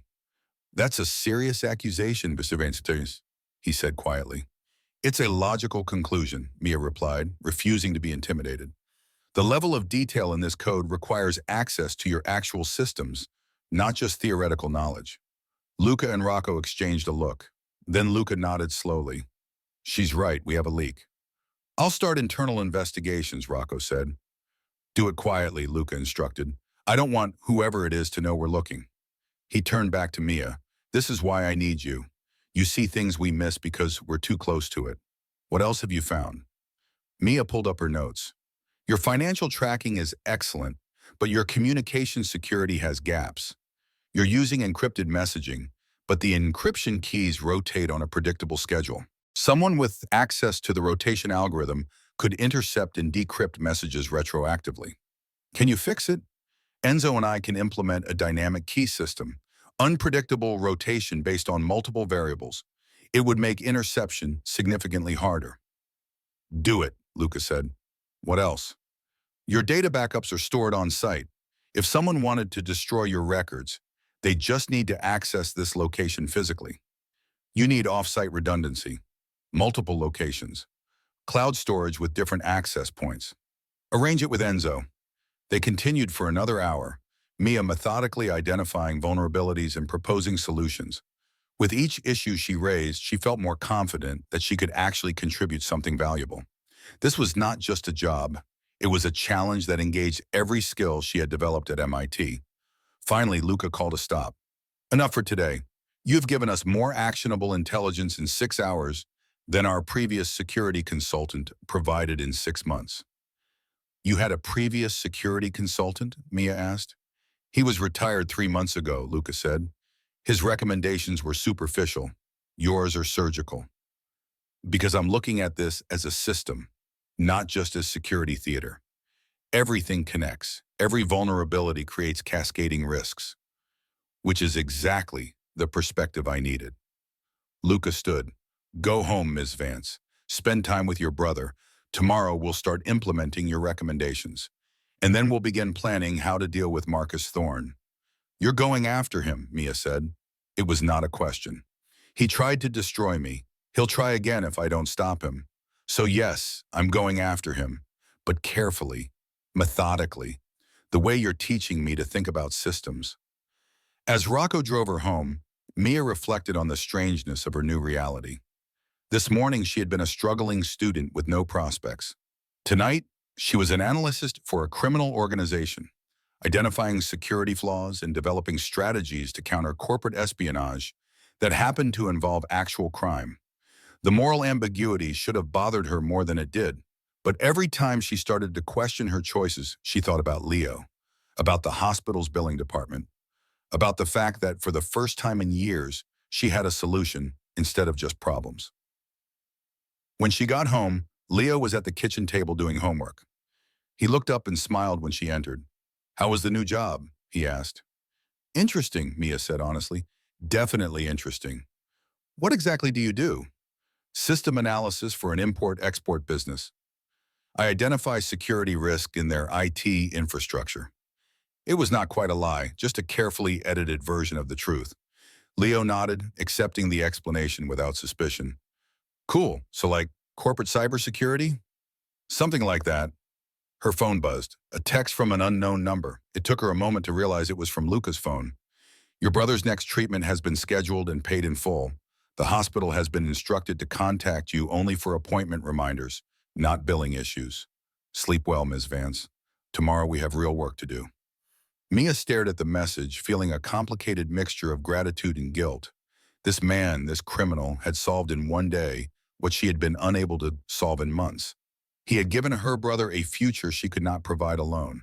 And in exchange, she had agreed to help him protect an organization that operated outside the law. She looked at Leo, who had already returned to his homework, oblivious to the Faustian bargain his sister had just made on his behalf. Sometimes love required compromises that conscience could not quite justify. Mia was learning that lesson faster than she wanted to. But as she looked at her brother, healthy enough to complain about algebra homework because his treatments were now guaranteed, she knew she would make the same choice again. Ethics were important, but so was survival. And for now, in Luca DeLuca's shadow, she would learn to navigate the uncomfortable space between the two. Over the next 2 weeks, Mia fell into a routine that felt increasingly surreal. Mornings were spent at MIT, attending lectures on machine learning and ethical algorithm design.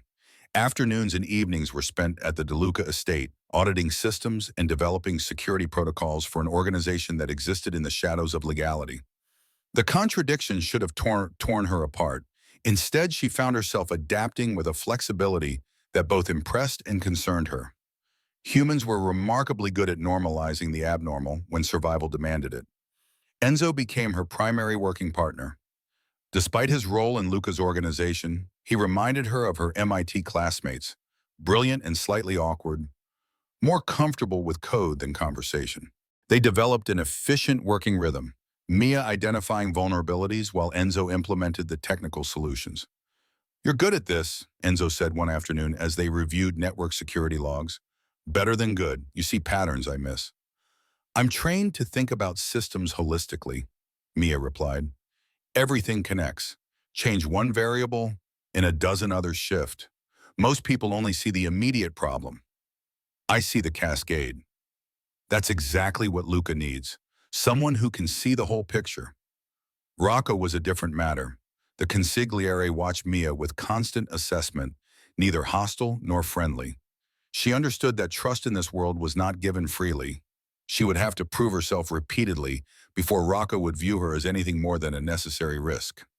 Luca himself remained a study in controlled intensity. He attended their daily briefings, asked sharp questions, and made decisions with a speed that suggested he had already considered every angle before the conversation began. But he never wasted words, never engaged in small talk, never revealed anything beyond what was necessary for the work at hand, until the day they discovered the full scope of Thorne's betrayal. It was a Thursday afternoon.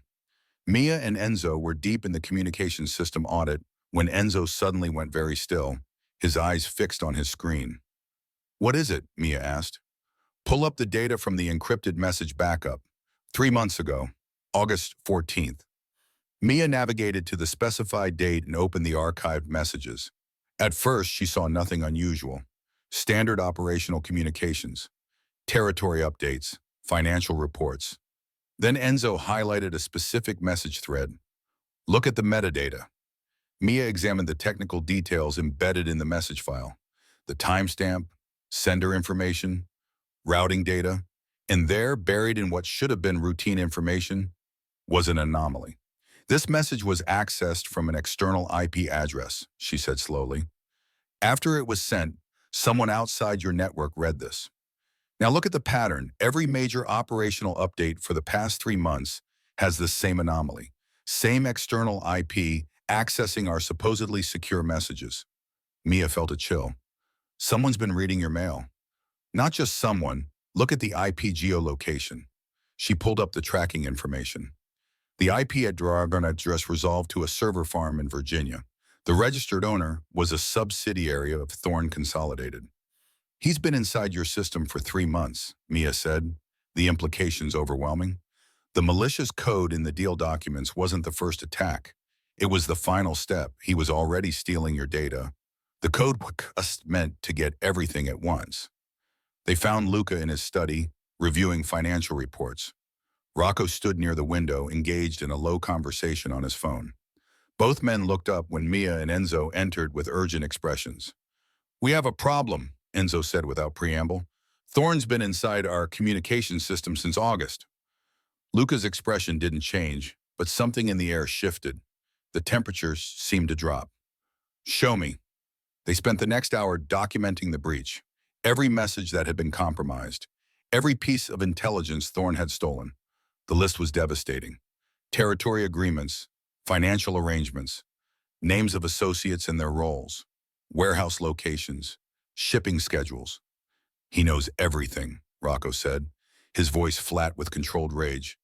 "Every move we've made for 3 months." "Not everything," Mia corrected. He knows what was communicated through this system. But Luca doesn't put everything in writing. Do you? She looked at Luca directly. No, Luca confirmed. The most sensitive information stays verbal. Face-to-face meetings only. Then he has a map, but not the whole territory, Mia said. He knows enough to be dangerous, but not enough to destroy you completely. How did he get in? Luca asked. Enzo pulled up the access logs. The breach originated from inside. Someone with legitimate system access opened a back door. I can track it to a specific user account. He typed several commands and a name appeared on the screen. Carlo Benedetti. The name hung in the air like a death sentence. Rocco swore softly in Italian. Luca's expression remained neutral, but his hands clenched briefly before relaxing. Carlo has been with us for 8 years, Rocco said. He's family. His uncle served my father. Family can be bought, Luca said quietly. Everyone has a price. The question is whether Thorne paid it or found something else to leverage. I'll bring him in, Rocco said, already moving toward the door. No, Luca stopped him. Not yet. If we grab Carlo now, Thorne knows we've discovered the breach. We lose the advantage of his ignorance. So we leave a traitor in place? Rocco's voice was sharp with restrained fury. We use him, Mia interjected. Both men turned to look at her. If Thorne's been reading your messages for 3 months, he trusts the intelligence he's getting. He believes he knows your vulnerabilities. So we feed him false information through Carlo. Make him think he's still ahead while we actually control what he sees. Luca studied her for a long moment. You want to turn our compromise into a weapon. I want to give Thorne exactly what he expects to see while hiding what we're actually doing. Let him think he's winning while we build the real trap. That's dangerous, Rocco said. If we miscalculate, if Thorne suspects the information that is false, he'll know we're onto him. He won't suspect if we're smart about it, Mia argued. We mix truth with fiction. Real information that he can verify to maintain credibility, alongside false intelligence that will make him overconfident. We make him believe he's so far ahead that he gets careless. Enzo nodded slowly. It could work, but we'd need to be very careful about what we feed through the compromised channel. One mistake, one detail that doesn't match reality, and the whole thing collapses. Luca walked to his desk and sat down, his fingers steepled as he considered the proposal. The room fell silent except for the distant sounds of the estate, a clock ticking somewhere, wind against the windows. We would need to know what Thorne's ultimate goal is, Luca said finally. What's his endgame? He's been collecting intelligence for 3 months. He tried to steal our complete database. What's he building toward? Takeover, Rocco said immediately. He wants to replace you, take control of your territory and operations. But how, then? Mia pressed. He can't just kill you and step into your position. Your organization is built on loyalty and relationships. Thorne has neither. So how does he plan to actually achieve control? He needs to discredit me first, Luca said, working through the logic. Make my associates question my leadership, then offer himself as the alternative. He's been spreading rumors already, using the restaurant incident as evidence of instability. But rumors aren't enough, Mia continued. He needs something bigger, something that proves your reliability. Enzo pulled up a document on his laptop. I've been tracking Thorne's movements through various sources. 3 days ago, he had a meeting with representatives from 2 other organizations, the Castellano family and the Irish syndicate run by Sean O'Brien, both of whom have been pushing for more territory in Boston, Rocco added. They're not enemies, but they're not allies either. They respect the current boundaries because they respect Luca's strength. So if that strength appears compromised, Mia said, they might see an opportunity to renegotiate those boundaries, with Thorne's help. A coordinated move, Luca said softly. Thorne provides them with intelligence about my operations, my vulnerabilities, my weak points. In exchange, they support his takeover bid. He gets Boston, they get expanded territory. Everyone wins except me. Except it's all based on the intelligence he's stealing from your system, Mia pointed out. Intelligence we now control. We can manipulate what he knows, which means we can manipulate his entire strategy. Luca stood and began pacing, a sign that his mind was working through scenarios at high speed. We would need to feed him information that makes me look vulnerable, but not so vulnerable that he acts before we're ready. We need him confident, but patient. We stage a crisis, Mia suggested. Something big enough that it shows stress in your operations, but not so catastrophic that it triggers immediate action. A problem that looks like it's weakening you, but is actually bait for a trap. What kind of crisis? Rocco asked skeptically. Mia thought for a moment, her mind sorting through possibilities. A financial one. Something that would make it look like you're having cash flow problems. Delayed payments, missed shipments, associates getting restless about money. Thorne's entire background is finance. He'll see financial vulnerability as the perfect opening. But our finances are strong, Rocco objected. They are, Mia agreed. But Carlo doesn't know that if we don't communicate it through the compromised system, we have him send messages that suggest trouble. Vendors complaining about late payments. Associates questioning distributions. Make it look like the organization is stressed. Enzo was nodding along. We could even stage a few visible failures. Shipments that go wrong, deals that fall through. Nothing that actually costs us much, but enough to create the appearance of things falling apart. And while Thorne is focused on that false vulnerability, Luca said, picking up the thread, we're actually identifying his allies, his resources, his plans. We let him think he's winning while we build a case that will destroy him.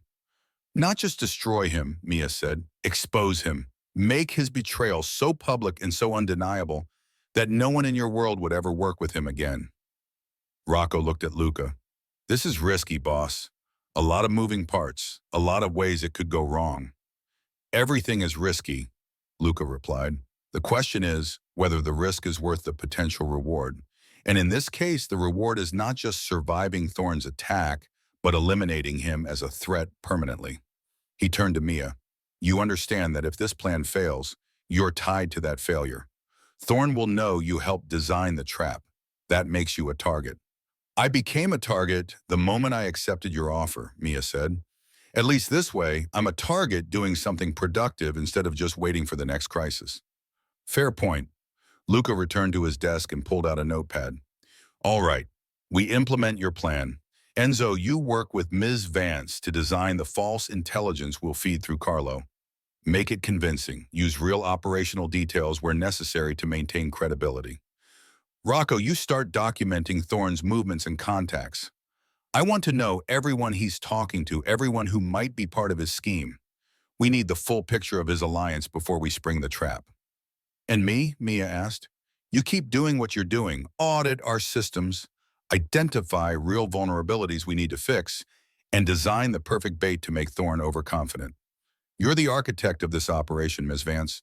Make sure the architecture is sound. Over the next week, they implemented the plan with meticulous care. Enzo and Mia crafted messages that would pass through Carlo's compromised account, each one carefully designed to build a narrative of increasing stress in Luca's organization.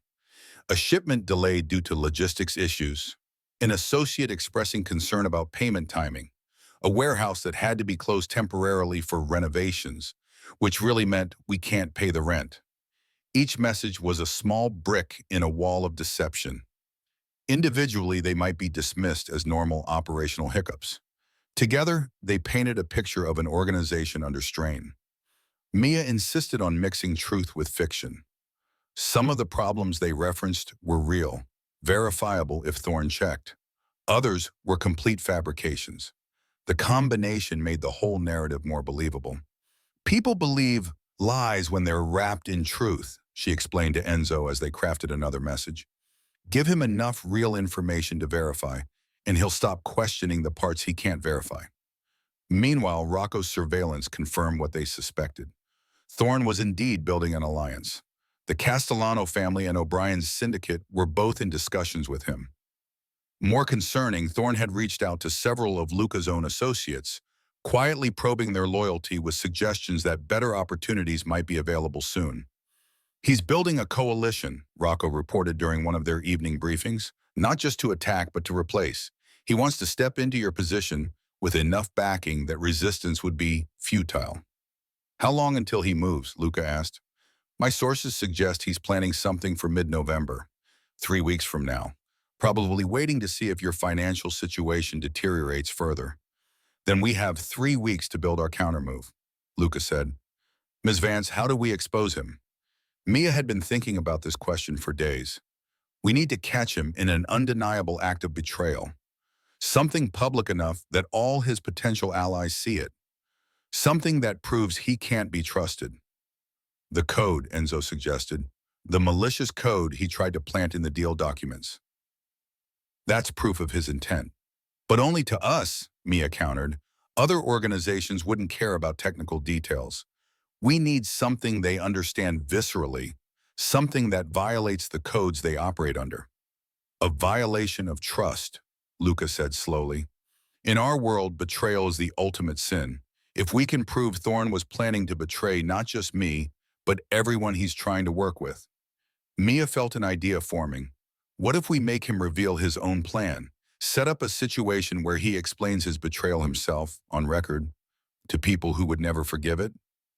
How? Rocco asked. We invite him to a meeting, Mia said. Make him think he's won, that your organization is collapsing, and you're desperate to make a deal. Any deal, even one that gives him everything he wants. He'd suspect a trap, Rocco objected. Not if the invitation comes through proper channels. Not if everything he's been seeing for the past month suggests you're genuinely desperate. Not if we make it look like your associates are forcing you to the table because they're worried about their investments. Luca was nodding slowly. A negotiation under duress. He thinks he's coming to accept my surrender. But really he's coming to expose himself, Mia finished. We record everything. We make sure representatives from the families he's courting are present, hidden perhaps, but present. And we get him to admit what he's been doing. The intelligence gathering, the planned takeover, the betrayals he's been coordinating.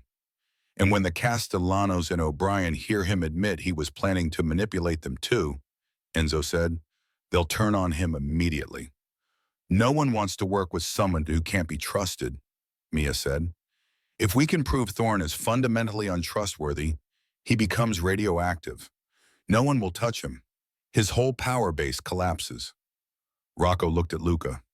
This could work. It's complex, a lot of moving parts, but the logic is sound. The question, Luca said, is whether we can execute it properly. Ms. Vance, you understand you're proposing we invite a dangerous man into our home and manipulate him into confessing crimes against people who kill for lesser offenses? I understand, Mia said. But I also understand that if we don't stop him now, he'll keep coming. Better to end this decisively than spend years watching our backs. Spoken like someone who's spent time in this world, Luca observed. Spoken like someone who understands that half measures don't solve fundamental problems, Mia corrected. You taught me that. Every vulnerability must be addressed completely, or it remains a vulnerability. Thorne is your biggest vulnerability. We need to eliminate him, not just delay him. Luca stood and walked to the window, looking out at his estate as evening shadows lengthened across the grounds. All right, we implement your plan, but we do it carefully. No mistakes. One error, and we hand Thorne the victory he's been working toward. He turned back to face them. We have 3 weeks. Rocco, continue the surveillance. I want to know every person Thorne talks to, every meeting he takes. Enzo, keep feeding the false intelligence through Carlo. Escalate the narrative. Make it look like we're approaching crisis point. And Ms. Vance, he looked at Mia directly, you design the trap, the meeting, the recording, the logistics of exposing Thorne in a way that guarantees he can't recover. Make it perfect. I will, Mia promised. As she left the estate that evening, driven home by one of Rocco's men, Mia reflected on how far she had come in just 3 weeks. She had gone from unemployed waitress to strategic architect of a complex counterintelligence operation. She should have been terrified. Part of her was, but a larger part was engaged in a way she had never experienced before. This was problem-solving at its most consequential. Every decision mattered. Every detail could mean success or catastrophic failure. It was, in a strange way, exactly what she had been training for at MIT. Systems analysis applied to the highest possible stakes. The ethics were questionable, but the intellectual challenge was undeniable. When she got home, Leo was already asleep, his regular breathing visible in the rise and fall of his chest. His next treatment had gone perfectly, his condition stabilizing in ways the doctors had described as remarkable progress. Mia stood in the doorway of their shared bedroom and watched her brother sleep. This was why she had made her choices. This peaceful breathing, this stable health, this future that hadn't existed 4 weeks ago. Whatever moral compromises she was making, they were buying her brother's life. And that, she told herself, was worth any amount of complicated ethics. She just hoped she was right. In 3 weeks, they would spring their trap on Marcus Thorne, and Mia would discover whether she was truly as clever as Luca believed, or whether she had designed her own destruction. Only time would tell which. But for tonight, she let herself believe they could actually succeed, that her plan could work, that justice, however unconventional, could still prevail. Sometimes hope was all you had, and Mia was learning to make hope enough. The 3 weeks passed in a blur of careful planning and controlled deception. Every day, Mia and Enzo crafted new messages that would pass through Carlo's compromised account, each one adding another layer to the narrative of Luca's declining situation. Associates expressing concern, shipments mysteriously delayed, financial arrangements falling through at the last minute. Carlo himself remained oblivious to his role in their counter-operation.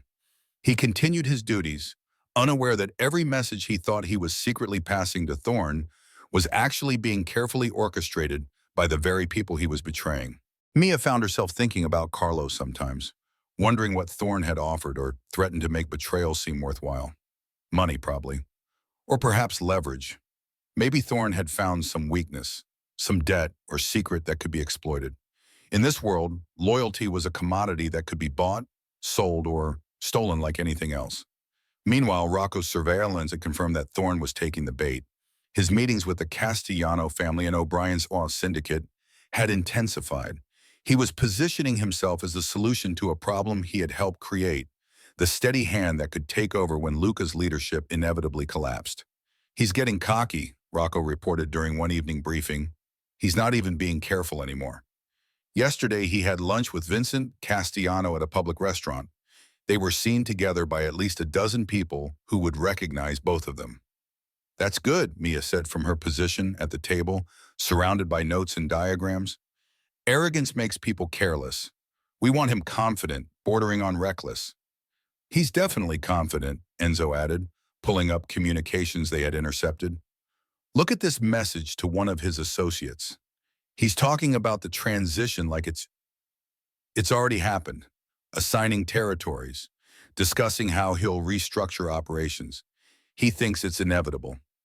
Luca studied the messages with his characteristic calm. "How long until he moves?" "My sources say he's planning for next week," Rocco replied. "November 15th. He's scheduled meetings with both the Castellanos and O'Brien for that morning, probably to finalize their support before making his move." "Then we need to act before that," Luca said. "We invite him here. Make it look like I'm trying to negotiate before everything collapses completely." "He might not come," Rocco cautioned. "He might suspect a trap." "He'll come," Mia said with certainty. "We've spent 3 weeks convincing him he's winning. He won't be able to resist the opportunity to accept a surrender in person. It feeds his ego." She spread out a detailed diagram she had been working on.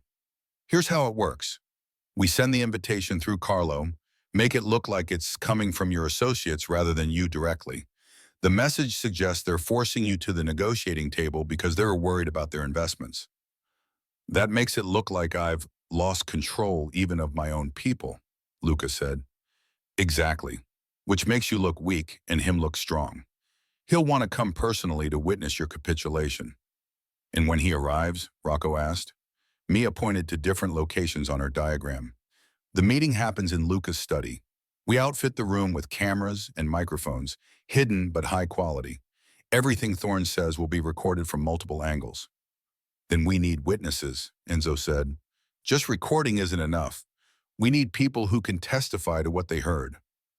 "Representatives from the families Thorne's been courting," Mia agreed.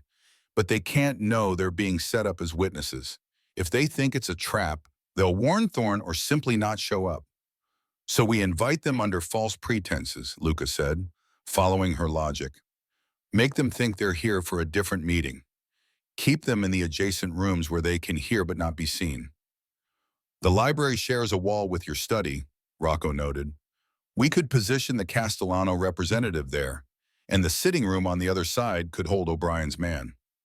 We'll need to give them a reason to be here that makes sense, Mia said. Something that doesn't arouse suspicion. Luca thought for a moment. Territory negotiations. Tell Castellano I'm prepared to discuss adjusting our eastern boundaries. Tell O'Brien I want to talk about waterfront access. Both have been pushing for those concessions for months. They'll believe I'm weak enough to finally give in. But we schedule them for different times, Mia continued. Stagger the arrivals so they don't see each other. Castellano at 2, O'Brien at 3, Thorne at 2:30. Thorne arrives in the middle, Enzo said, nodding, when both other parties are already in position but don't know about each other. And we make sure they can hear everything, Mia finished. When Thorne starts talking about his plans, about how he's been manipulating everyone, both representatives hear it firsthand. They'll turn on him immediately, Rocco said with satisfaction. No one wants to be played for a fool, especially in our world. The question is whether we can get Thorne to actually admit what he's been doing, Luca said. He's not stupid. He won't just confess to betrayal without reason. We give him reason, Mia said. You play the desperate man, willing to hand over everything to save something. You ask him to name his price. Make him feel so confident that he explains exactly how he outmaneuvered you. Arrogant men love explaining how clever they've been, especially to the people they've defeated. You're asking me to perform weakness, Luca observed, to pretend I've been broken. I'm asking you to give Thorne exactly what he expects to see. He thinks you're finished. Show him what a finished man looks like. Then let his arrogance do the rest. Luca was quiet for a long moment. This kind of vulnerability, even staged, went against every instinct he had developed over 15 years of leadership. Showing weakness, even strategically, was dangerous in his world. But Mia was right. Sometimes the best trap was the one your enemy built themselves. You just had to give them the tools. All right, he said finally. We implement the plan. Rocco, send the invitations. Use Carlo for Thorne's message. Direct contact for Castellano and O'Brien. Schedule them as clearly as Ms. Vance outlined. Enzo, prepare the recording equipment. I want multiple backups. If this goes wrong, that recording is our only insurance. Ms. Vance, Luca looked at her directly, you've designed this operation. You'll be present to help execute it, but understand the risks. If Thorne suspects what we're doing, if anything goes wrong, you're in immediate danger. You can still walk away from this. Right now, no judgment, no consequences. Mia met his gaze steadily. I'm not walking away. I started this plan. I'll see it through. You're very brave or very foolish, Luca said. I'm not sure which. Maybe both, Mia replied. Is there a difference when the stakes are this high? A faint smile crossed Luca's face. No, I suppose there isn't. The days leading up to November 15th felt like the countdown to an exam Mia wasn't sure she had studied enough for. She reviewed every detail of the plan dozens of times, looking for flaws, weaknesses, points where things could go catastrophically wrong. She attended her MIT classes but absorbed nothing. Her professors' voices became background noise as her mind ran through scenarios and contingencies. At night, she lay awake mentally rehearsing the plan, imagining everything that could happen and how they would respond. Leo noticed her distraction but attributed it to stress over a final project. She let him believe it. The truth that she was orchestrating a trap to expose a dangerous criminal who wanted to destroy her employer was not something she could share. On the morning of the 15th, Mia arrived at the estate earlier than usual.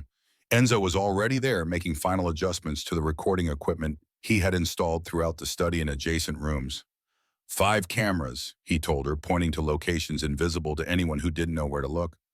4 microphones, everything routing to encrypted servers with multiple backups. Even if he finds and destroys one recording, we'll have others. What about the adjacent rooms? Mia asked. Speakers in the library and sitting room. Whoever's in those rooms will hear everything said in the study as if they were standing right there. But the setup looks like just the building's original intercom system. Nothing that would raise suspicion. Rocco arrived with updates on their guests. Castellano's representative, Marco, is confirmed for 2 o'clock. O'Brien's sending his nephew, Patrick. Both think they're here for legitimate negotiations. Neither knows about the other. And Thorne? Luke asked. He confirmed this morning, 2:30. The message came through Carlo's account.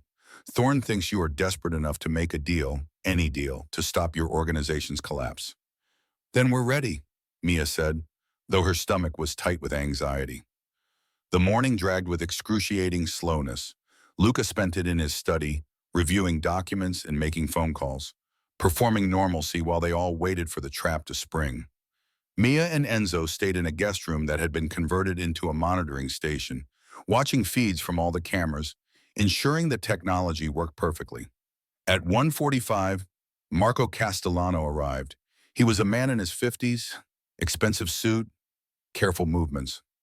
Rocco greeted him and led him to the library, explaining that Luca was finishing another meeting, but would be ready shortly. Marco settled into one of the leather chairs with a glass of whiskey, apparently content to wait. At 2:15, Patrick O'Brien showed up. He was younger, maybe 30, with a kind of casual confidence that came from being the nephew of someone powerful. Rocco took him to the sitting room with the same explanation. A brief delay before the meeting could begin. Both men were now in position, separated by walls and ignorance, each thinking they were alone and waiting for their own negotiation. At 2:28, a black sedan pulled up to the estate's entrance. Marcus Thorne emerged, straightening his suit jacket and checking his appearance in the car's window. Even from the camera feed, Mia could see his expression. Confident, satisfied, a man who believed he was about to witness his victory. Rocco met him at the door and led him directly to Luca's study. No waiting for Thorne. That would be suspicious. The defeated man had no leverage to make powerful visitors wait. Mia watched the monitors as Thorne entered the study. Luca stood behind his desk, and for a moment, Mia was struck by how different he looked. The man who had commanded respect through calm authority now appeared worn down. His suit was slightly disheveled. His posture was tired. His expression carried the weight of defeat. It was a masterful performance. Even knowing it was an act, Mia almost believed it. Marcus, Luca said, his voice heavy with resignation. Thank you for coming. Luca, Thorne replied, settling into the chair across from the desk with casual ownership. I have to say I was surprised to receive your invitation, though not entirely surprised given recent developments. Recent developments, Luca repeated bitterly. You mean the systematic collapse of everything I've built? I mean the natural consequences of poor leadership, Thorne said with false sympathy. These things happen.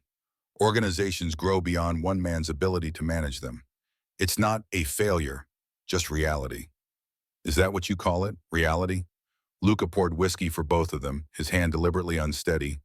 It feels more like sabotage. Thorne accepted the glass with a smile.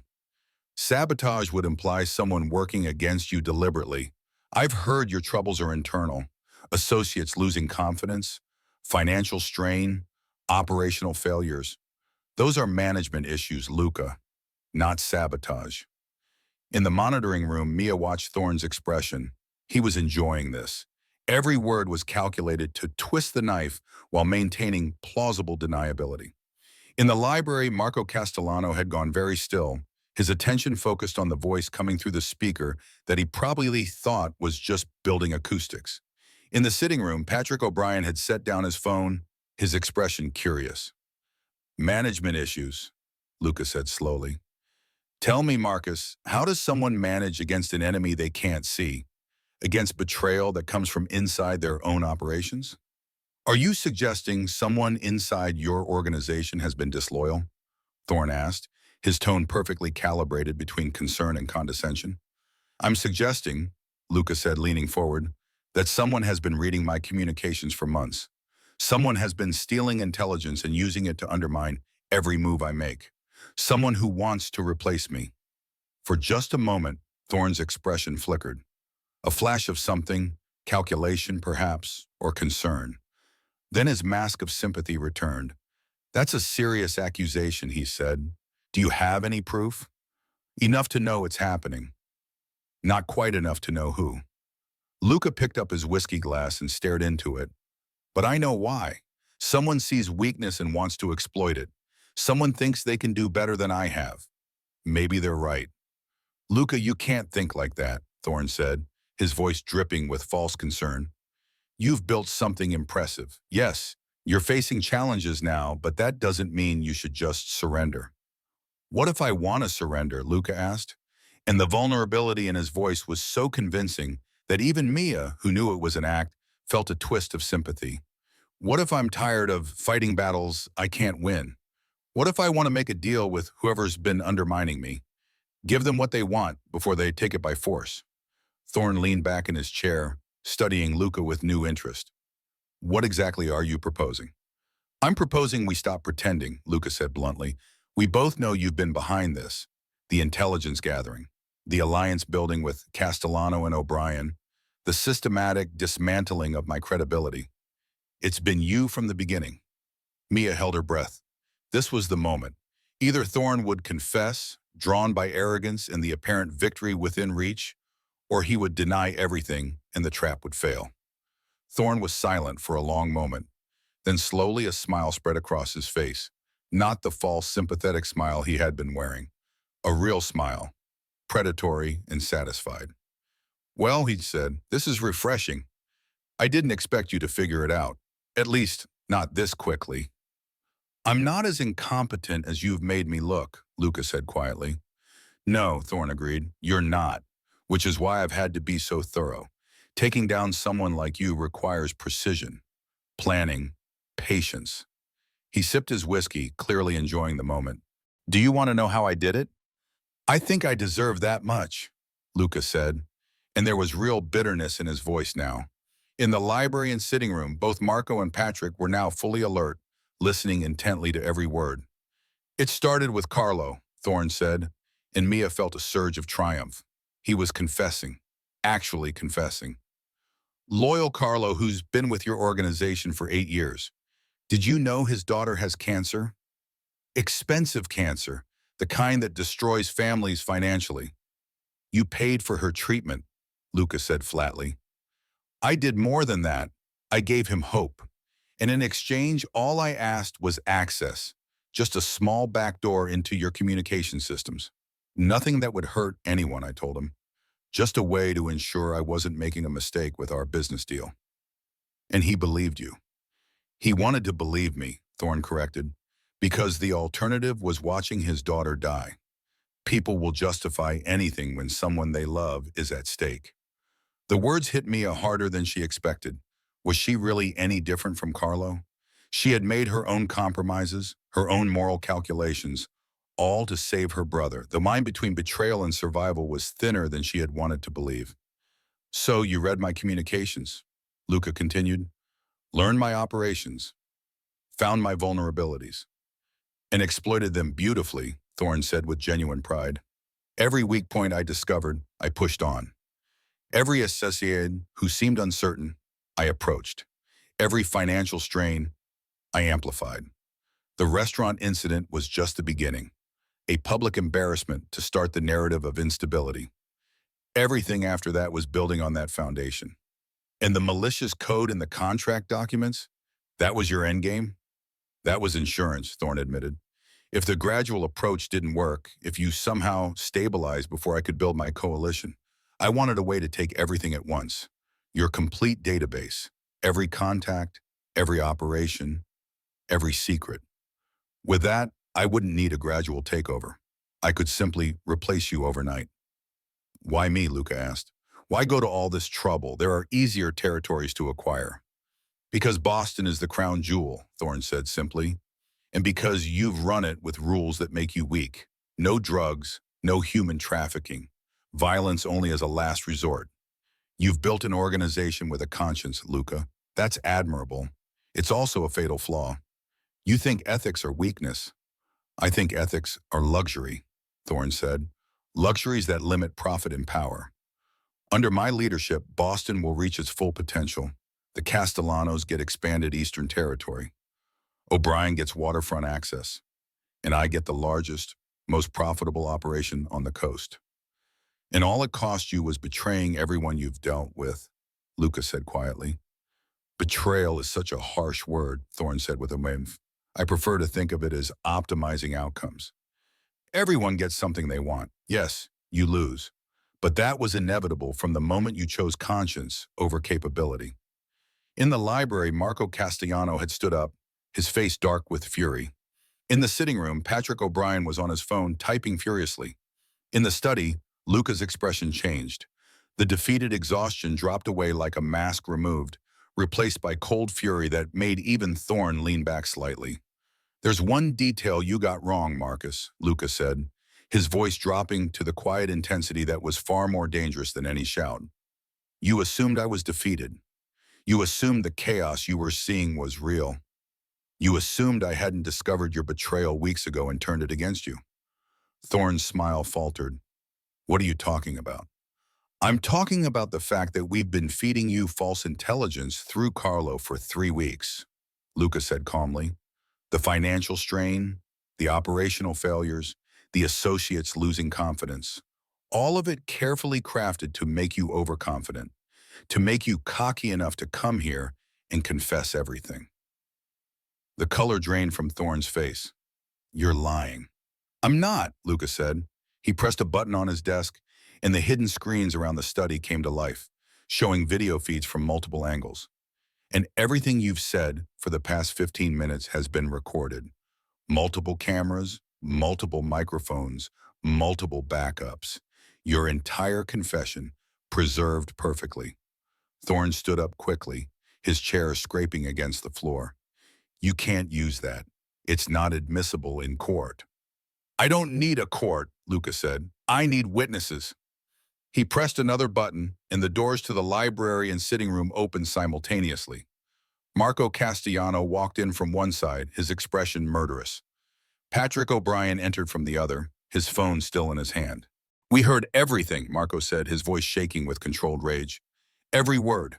You were planning to manipulate us, use us to take down Luca, and then control us through the intelligence you stole."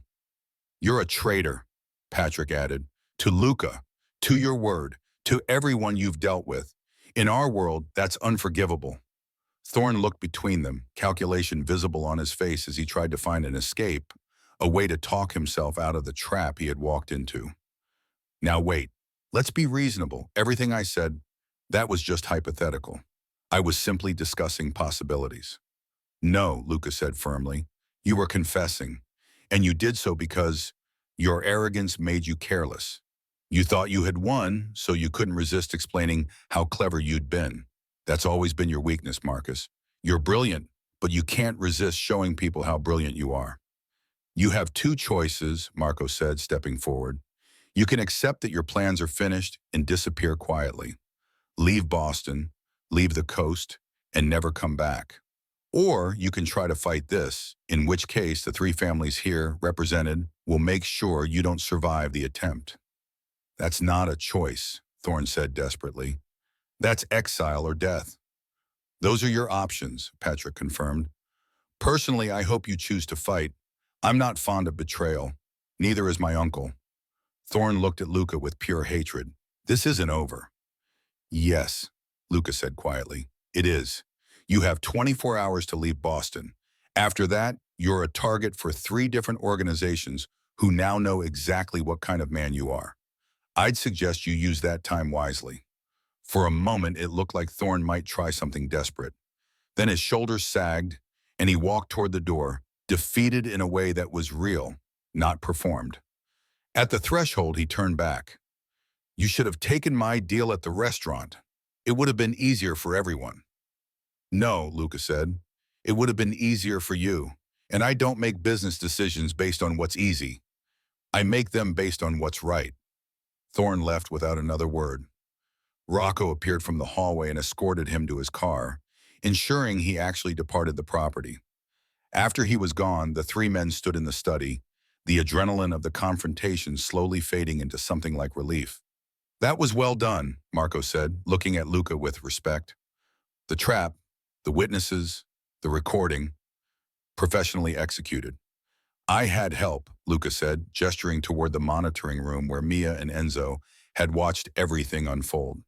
They emerged now, Mia feeling simultaneously exhilarated and exhausted. The plan had worked. Thorne had confessed, been exposed, and effectively destroyed. The threat was eliminated. Who designed this operation? Patrick asked. I did, Mia said, her voice steadier than she felt. With support from Enzo and guidance from Luca, both representatives looked at her with new assessment. A young woman, clearly not part of the traditional organization, who had nonetheless orchestrated the downfall of Marcus Thorne. Impressive, Marco said simply. Luca, you've acquired a valuable asset. After the representatives left, promising to spread word of Thorne's betrayal throughout their networks, Luca, Rocco, Enzo, and Mia gathered in the study. It's really over? Mia asked. It's over, Luca confirmed him. Thorne is finished. No one will work with him after today. He'll be lucky if he makes it out of Boston alive. He certainly won't stay. What about Carlo? Mia asked. He was used, manipulated through his daughter's illness. That's different from choosing betrayal freely. Luca was quiet for a moment. Carlo made choices, yes, but you're right about the circumstances. I'll have Rocco arrange for his daughter's ongoing treatment, paid by us, and Carlo will leave the organization. Not as punishment, but because he can't be trusted now and he knows it. Exile with compensation. That's merciful, Mia observed. That's practical, Luca corrected. Vengeance feels good but rarely solves problems. Carlo's betrayal hurt us, but it also taught us where our vulnerabilities were. We've strengthened our systems because of it. That's worth something. He looked at Mia directly. You did well today. Better than well. You designed a trap that caught a dangerous man and turned his own arrogance against him. That takes real skill. It also takes a certain moral flexibility, Mia said quietly. I manipulated people, lied, created elaborate deceptions. A month ago, I would have said I could never do things like that. And now? Now I understand that morality isn't always black and white. Sometimes protecting people requires compromises. Sometimes doing right means doing things that feel wrong. Welcome to my world, Luca said with a slight smile. It's not comfortable, but it's honest about its discomfort, better than pretending ethics are simple when they never are. As Rocco drove Mia home that evening, she reflected on the day. They had won. Thorne was defeated, his plans destroyed, his reputation annihilated. The threat that had loomed for months was gone, but the victory felt complicated. She had helped a criminal organization protect itself from another criminal. She had used her MIT education to design traps and manipulate people. She had compromised every principle she had started the semester believing was absolute. And yet, Leo was healthy. His treatments were guaranteed. Her debt was disappearing. And she had proven to herself that she could think strategically under pressure, could solve complex problems, could make hard choices and live with the consequences. Maybe that was growth. Or maybe it was corruption. She honestly wasn't sure which. When she got home, Leo was watching television, looking healthier than he had in months. How was work? He asked. Successful? Mia said honestly. We solved a big problem today. That's great. Leo's smile was bright, uncomplicated, untouched by the moral ambiguities that had defined her day. Mia sat beside him and let herself enjoy the simple moment. Tomorrow she would process everything that had happened. Tomorrow she would figure out what kind of person she was becoming. Tonight, she would just be grateful that they had both survived to see another day. Sometimes, that was enough. Chapter 7. The Final Reckoning. 6 months after Marcus Thorne left Boston in disgrace, Mia Vance graduated from MIT with highest honors. She stood on the stage in her cap and gown, accepting her diploma in computer science with a thesis that had earned recognition from the department. Predictive Analytics for Ethical System Design, a framework for auditing complex organizations. The irony was not lost on her. Her academic work on ethical systems had been developed in parallel with her practical work auditing an organization that operated in moral gray zones. Theory and practice, she had discovered, were not always opposed. Sometimes they informed each other in unexpected ways. In the audience, Leo cheered louder than anyone else. He was healthy now, his autoimmune disorder controlled by treatments that had become routine rather than crisis-driven. His color was good, his energy restored, his future no longer defined by medical uncertainty. Also in the audience, though few would recognize him, sat Luca DeLuca. He wore a simple dark suit and sat toward the back, his presence discreet but deliberate. He had asked if she wanted him there, and surprisingly she had said yes. Whatever complicated relationship they had developed over the past months, it deserved acknowledgement. He had changed her life in ways both troubling and transformative. After the ceremony, after the photographs with Leo and brief conversations with professors who praised her work, Mia found Luca waiting near the edge of campus, leaning against his car in a rare moment of casual visibility. "Congratulations, Mrs. Vance," he said, or should I say, Miss Vance, MIT graduate. "Just Mia is fine," she said. "We've been through enough that titles seem excessive." "Mia, then," he gestured to the car. "Do you have time? There's something I want to show you." She glanced back at Leo, who was talking animatedly with one of her classmates. "An hour, then I need to get back for the family celebration." An hour is enough. They drove through Boston in comfortable silence. In the months since Thorne's exposure, their working relationship had evolved into something that resembled actual friendship, though neither would have used that word. She was no longer just an analyst solving problems. She had become a trusted advisor, someone Luca consulted on matters beyond technical security. The DeLuca organization had changed too. The vulnerabilities Mia had identified had been addressed systematically. The operations were tighter, more secure, less vulnerable to the kind of attack Thorne had attempted. But more than that, the ethical framework she had advocated for had been strengthened. Rules against certain activities were now encoded into the operational systems themselves, making violations more difficult and more visible. "We're not perfect," Luca had told her once, "but we're better. That's worth something." Now he drove to a building Mia didn't recognize, a renovated brownstone in a transitional neighborhood that was gentrifying but not yet fully transformed. He parked and led her inside, up 2 flights of stairs, and unlocked a door to a spacious office suite. The space was empty but full of potential. Large windows let in afternoon light. The layout suggested multiple work areas.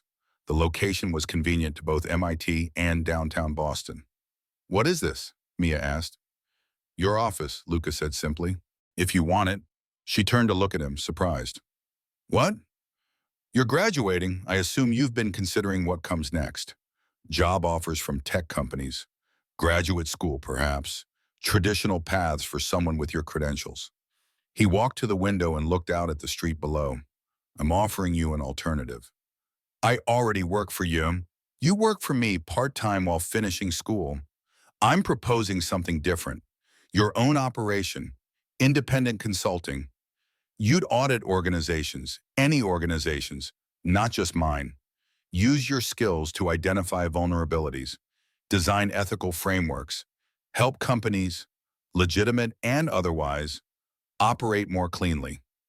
Mia processed this slowly. "You want me to start my own business?" "I want you to build something that matters," Luca corrected. "You've spent 6 months helping me strengthen my operations, but you could do that for others. There are plenty of organizations, criminal and legitimate, that need exactly what you offer. A perspective that combines technical expertise with ethical consideration. Most security consultants focus on protection. You focus on preventing the conditions that make protection necessary. And you'd fund this." "I'd invest in this," Luca said, "as your first client and silent partner. You'd maintain full operational independence. Choose your own clients. Set your own terms. I get priority access to your expertise, but I don't control you." He pulled an envelope from his jacket pocket and handed it to her. "That's the formal proposal. Funding for the first year, enough to hire a small staff if you want. Office lease paid through the initial period. Full legal support for setting up the business structure." Mia opened the envelope and scanned the documents inside. The numbers were generous, not overwhelming, enough to build something real without making her beholden to obligations she couldn't meet. "Why you wasting your time?" he asked. "Why invest in this when you could just keep me on your payroll?"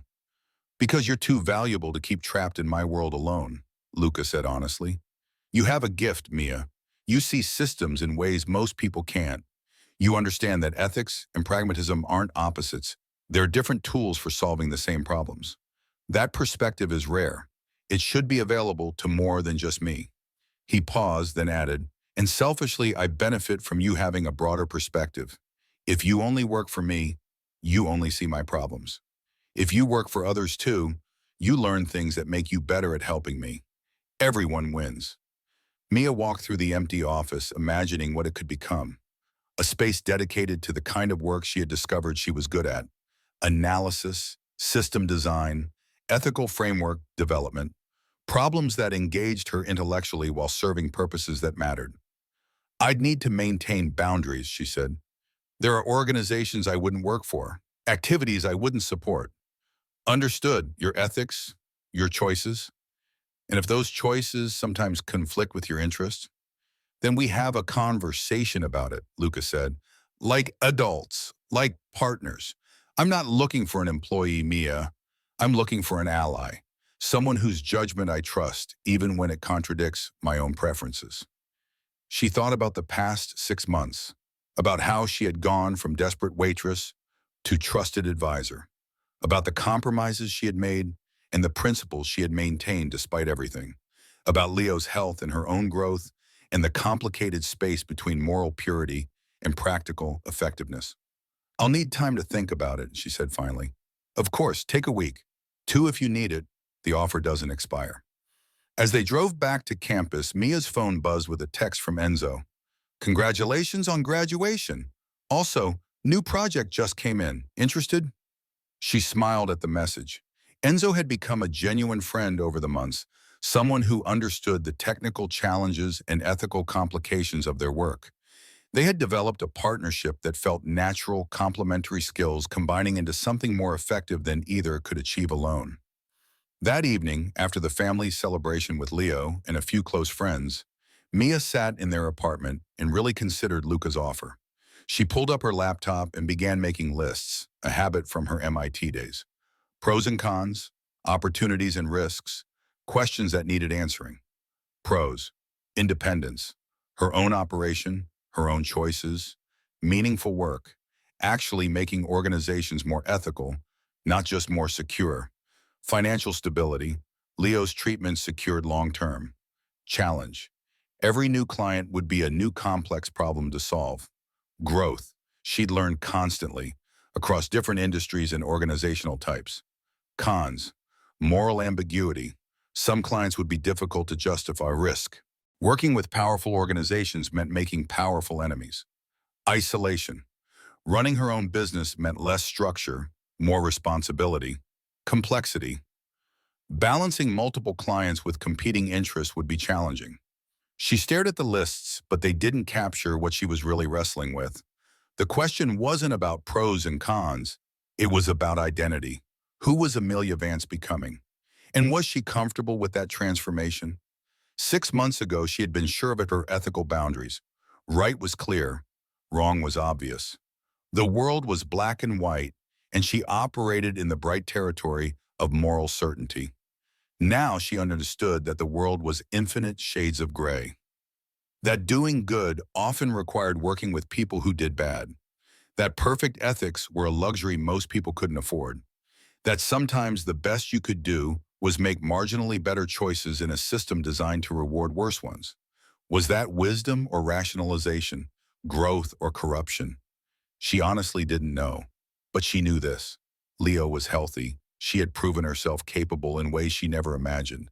She had skills that could actually change how organizations operated, and she had an opportunity to build something that might possibly make some small part of the world better. Maybe that was enough. The next morning, she called Luca. I accept your offer, but with conditions. I'm listening. First, I choose every client. If you want me to work with someone and I'm not comfortable, my refusal is final. Agreed. Second, if I discover any of your operations violating the ethical framework we've established, I report it to you immediately. And if you don't address it, I walk away. Agreed. Third, Leo never knows the full extent of what I do. As far as he's concerned, I run a cybersecurity consulting firm. Period. Already understood. Then I accept. She heard the smile in Luca's voice. Good. Rocco will handle the paperwork. You can move into the office next week. And Mia, welcome to entrepreneurship. It's going to be a hell of a ride. Over the next month, Mia transformed the empty office into a functioning business. She hired a small staff, two other MIT graduates who shared her perspective on ethical system design. She set up secure infrastructure, developed client intake protocols, and created the frameworks that would guide her work. She named the company Advanced Systems Analysis, or VSA for short. Simple, professional, deliberately vague about the actual services provided. The vagueness was intentional. Some clients needed discretion. Her first clients, beyond Luca, came through recommendations. A shipping company that wanted to audit their security protocols. A financial firm concerned about internal fraud. A nonprofit worried about donor data protection. Each engagement taught her something new. Each organization revealed different vulnerabilities, different ethical challenges, different ways that systems could be improved. And yes, sometimes the clients operated in gray areas. A import-export business that she suspected moved more than legal goods. A real estate developer with connections to people Luca knew. A logistics company that asked questions suggesting they understood exactly what kind of consultant she was. She maintained her boundaries. She refused work that crossed her lines. But she also learned that most organizations weren't purely good or bad. They were complex, filled with people making complicated choices under difficult circumstances. Like her. 6 months after opening VSA, Mia sat in her office reviewing a new proposal when Enzo knocked on her door. "Got a minute?" he asked. "For you? Always. What's up?" Enzo settled into the chair across from her desk. "Luca's got a situation, potential partnership with an organization out of New York. He wants your assessment before he commits." "What kind of partnership?" "Territory sharing, joint operations on the corridor between Boston and New York. Could be very profitable. Also could be very complicated if the New York people aren't trustworthy. Send me the details. I'll run my analysis." "That's not why I'm here," Enzo said. "I'm here because the New York organization wants to meet you. They've heard about you somehow, about how you helped with the Thorn situation. They want their own analyst like you." Mia leaned back in her chair. "They want me to train someone?" "They want you to evaluate their operations. Full audit, security, ethics, vulnerabilities. They're willing to pay double your usual rate." "And Luca's okay with this?" "It was his idea. He thinks if you audit them, he'll know whether they're trustworthy based on your assessment. You're effectively doing due diligence for his potential partnership." Mia considered this. It was exactly the kind of work she had built VSA to do. Complex, challenging, serving multiple purposes at once. And it would expand her reputation beyond just being Luca's consultant. "Set up the meeting," she said. "Let's see what New York has to offer." 2 weeks later, Mia found herself in a Manhattan office that felt similar to Luca's study. Dark wood, amber light, the smell of leather and money. The man across from her, Vincent Romano, had Luca's same controlled intensity, the same calculated calm. "Ms. Vance," he said, "I've heard impressive things about your work. Luca speaks very highly of you." "Luca exaggerates," Mia replied. "I just do analysis, nothing miraculous." Analysis that helped him survive Marcus Thorne's betrayal. Analysis that strengthened his operations significantly. I'd call that more than just analysis. They talked for 2 hours. Romano explained his organization, his challenges, his concerns about internal security. He was refreshingly honest about the nature of his business. No pretense that this was purely legitimate enterprise. "I'm not asking you to approve of what I do," Romano said. "I'm asking you to help me do it more safely and more ethically. Lucas told me about the frameworks you've developed, the rules encoded into operations. I want that for my people." "Why?" Mia asked directly. "Odd organizations in your world don't care about ethics beyond avoiding prosecution." "Because ethics are practical," Romano said, echoing words Mia had heard from Luca. "Violence is expensive. Drugs bring too much law enforcement attention. Human trafficking makes enemies of everyone. I run operations that serve actual needs without destroying communities. Your frameworks would help me maintain those boundaries." It was the same rationalization Luca used, the same logic that had convinced Mia to work with him in the first place. And she found it compelling again. "I'll do the audit," she said, But I maintain independence. If I find things I can't accept, I'll tell you directly, and you'll address them or I walk away. Fair enough? Over the following months, VSA grew. New clients, bigger projects, a reputation as the consultant who could solve problems others missed. Mia hired more staff, expanded the office, developed proprietary analysis tools that became sought after across multiple industries. She presented at conferences, published papers in academic journals, became a recognized expert in ethical system design. Her MIT professors cited her work. Other graduates sought her advice. And through it all, she maintained her relationship with Luca. He remained her primary client, but also something like a mentor, someone who understood the complicated space she operated in and never judged the compromises she made. One evening, almost a year after she graduated, Mia and Luca sat in his study reviewing the quarterly assessment of his operations. Everything was stable, secure, showing the steady improvement that had become normal since she started working with him. "You've built something impressive," Luca said, closing the report. "VSA is becoming a real force in the industry." "I had help," Mia replied. "A lot of it from you. I gave you an opportunity. You built everything else yourself." They sat in comfortable silence for a moment. Then Luca asked, "Do you ever regret it? That day at the restaurant? If you had known where that choice would lead, would you have made it?" Mia thought about the question seriously, about everything that had followed from those 5 words. "You need to leave, sir." "I don't know," she said honestly. "Some days I think I should regret it. I've compromised principles I thought were absolute. I work with people most of society would consider criminals. I've learned to rationalize things I once would have condemned. But Leo is healthy. I've built a business that actually makes organizations more ethical, even if those organizations aren't entirely legal. I've learned that moral certainty is often just a luxury of inexperience. And I've discovered I'm good at this work. Really good. That has to count for something." "It counts for a lot," Luca said. "You've helped me build something better than what I inherited. That matters more than whether it's perfect." "Better than perfect," Mia mused. "I like that. It's honest about limitations while still striving for improvement." "That's the only realistic approach," Luca said. "Perfection is a myth. Better is achievable. You've taught me that." As Maya drove home that evening, she thought about the journey from desperate waitress to successful consultant, about the choices made and compromises accepted, about the gray spaces between right and wrong where most of actual life happened. When she got to the apartment, Leo was studying for his college entrance exams. He had been accepted to 3 universities, all offering generous aid packages. His health was stable enough that a normal future was actually possible. "How was work?" he asked, not looking up from his books. "Productive," Mia said. "We solved some complex problems today." "Cool. Hey, can you help me with this calculus problem later?" "Sure, just let me change out of work clothes." In her room, Mia looked at herself in the mirror. Same face as the woman who had stood in a restaurant 6 months ago, desperately trying to keep her job. But different in every way that mattered. She had been so sure of herself then, so certain about right and wrong, good and bad, so convinced that moral boundaries were clear and absolute.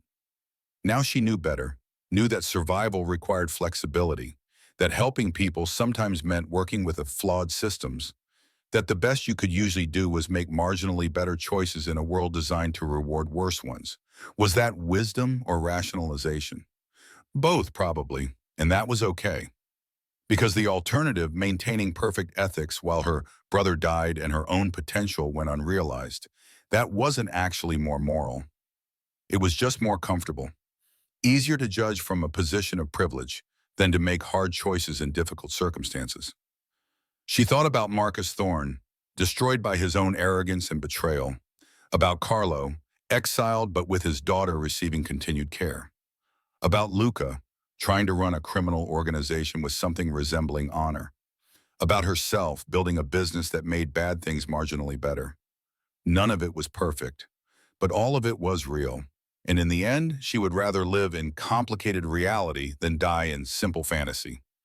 Her phone buzzed, a text from a number she didn't recognize. She almost ignored it, but something made her open it. "Ms. Vance, my name is Sarah Chen. I work for an organization in Chicago. Vincent Romano gave me your name. We have a situation that requires your unique expertise. Would you be available for a consultation? Mia smiled. Another client, another complicated situation, another opportunity to do work that mattered in ways both troubling and transformative. She typed her response. Send me the details. I'll review and let you know if I can help. Then she set down her phone and went to help Leo with his calculus problem. Because at the end of the day, despite all the complexity and compromise, this was what mattered. Her brother, healthy and safe, working on homework like any normal teenager. Everything else, the moral ambiguity, the complicated choices, the work in gray spaces, all of it was in service of moments like this. Simple moments, normal moments, moments that desperate people would do anything to protect. She had done what she needed to do, made the choices survival required, built something meaningful from impossible circumstances. And if that made her ethically complicated, well, she could live with that, because living complicated was better than dying pure. And she, Amelia Vance, MIT graduate, successful consultant, and protector of her brother, had learned to live very well indeed. Outside her window, Boston glittered in the night, a city full of people making their own complicated choices. Some good, some bad, most somewhere in between. She was part of that complicated landscape now. No longer the struggling student trying to survive on moral certainty, but not the villain either. Just a person doing her best in difficult circumstances, making better choices when she could, living with compromise when she couldn't. That wasn't the story she thought she would live, but it was the story she had earned. And someday, maybe she would figure out whether she had won or lost in accepting Luca's offer. But tonight, she would help Leo with calculus. And tomorrow, she would solve problems for clients who operated in shadows. Because that was who Amelia Vance had become. And she was learning slowly to be okay with that. 5 words had changed her life. You need to leave, sir. She had kicked out a man in a hoodie, and that man had offered her a future she never imagined. Sometimes salvation came from unexpected places. Sometimes the people we feared most were the ones who saved us. Sometimes the right choice looked nothing like we expected. Mia Vance was living proof of all 3 truths, and she was just getting started.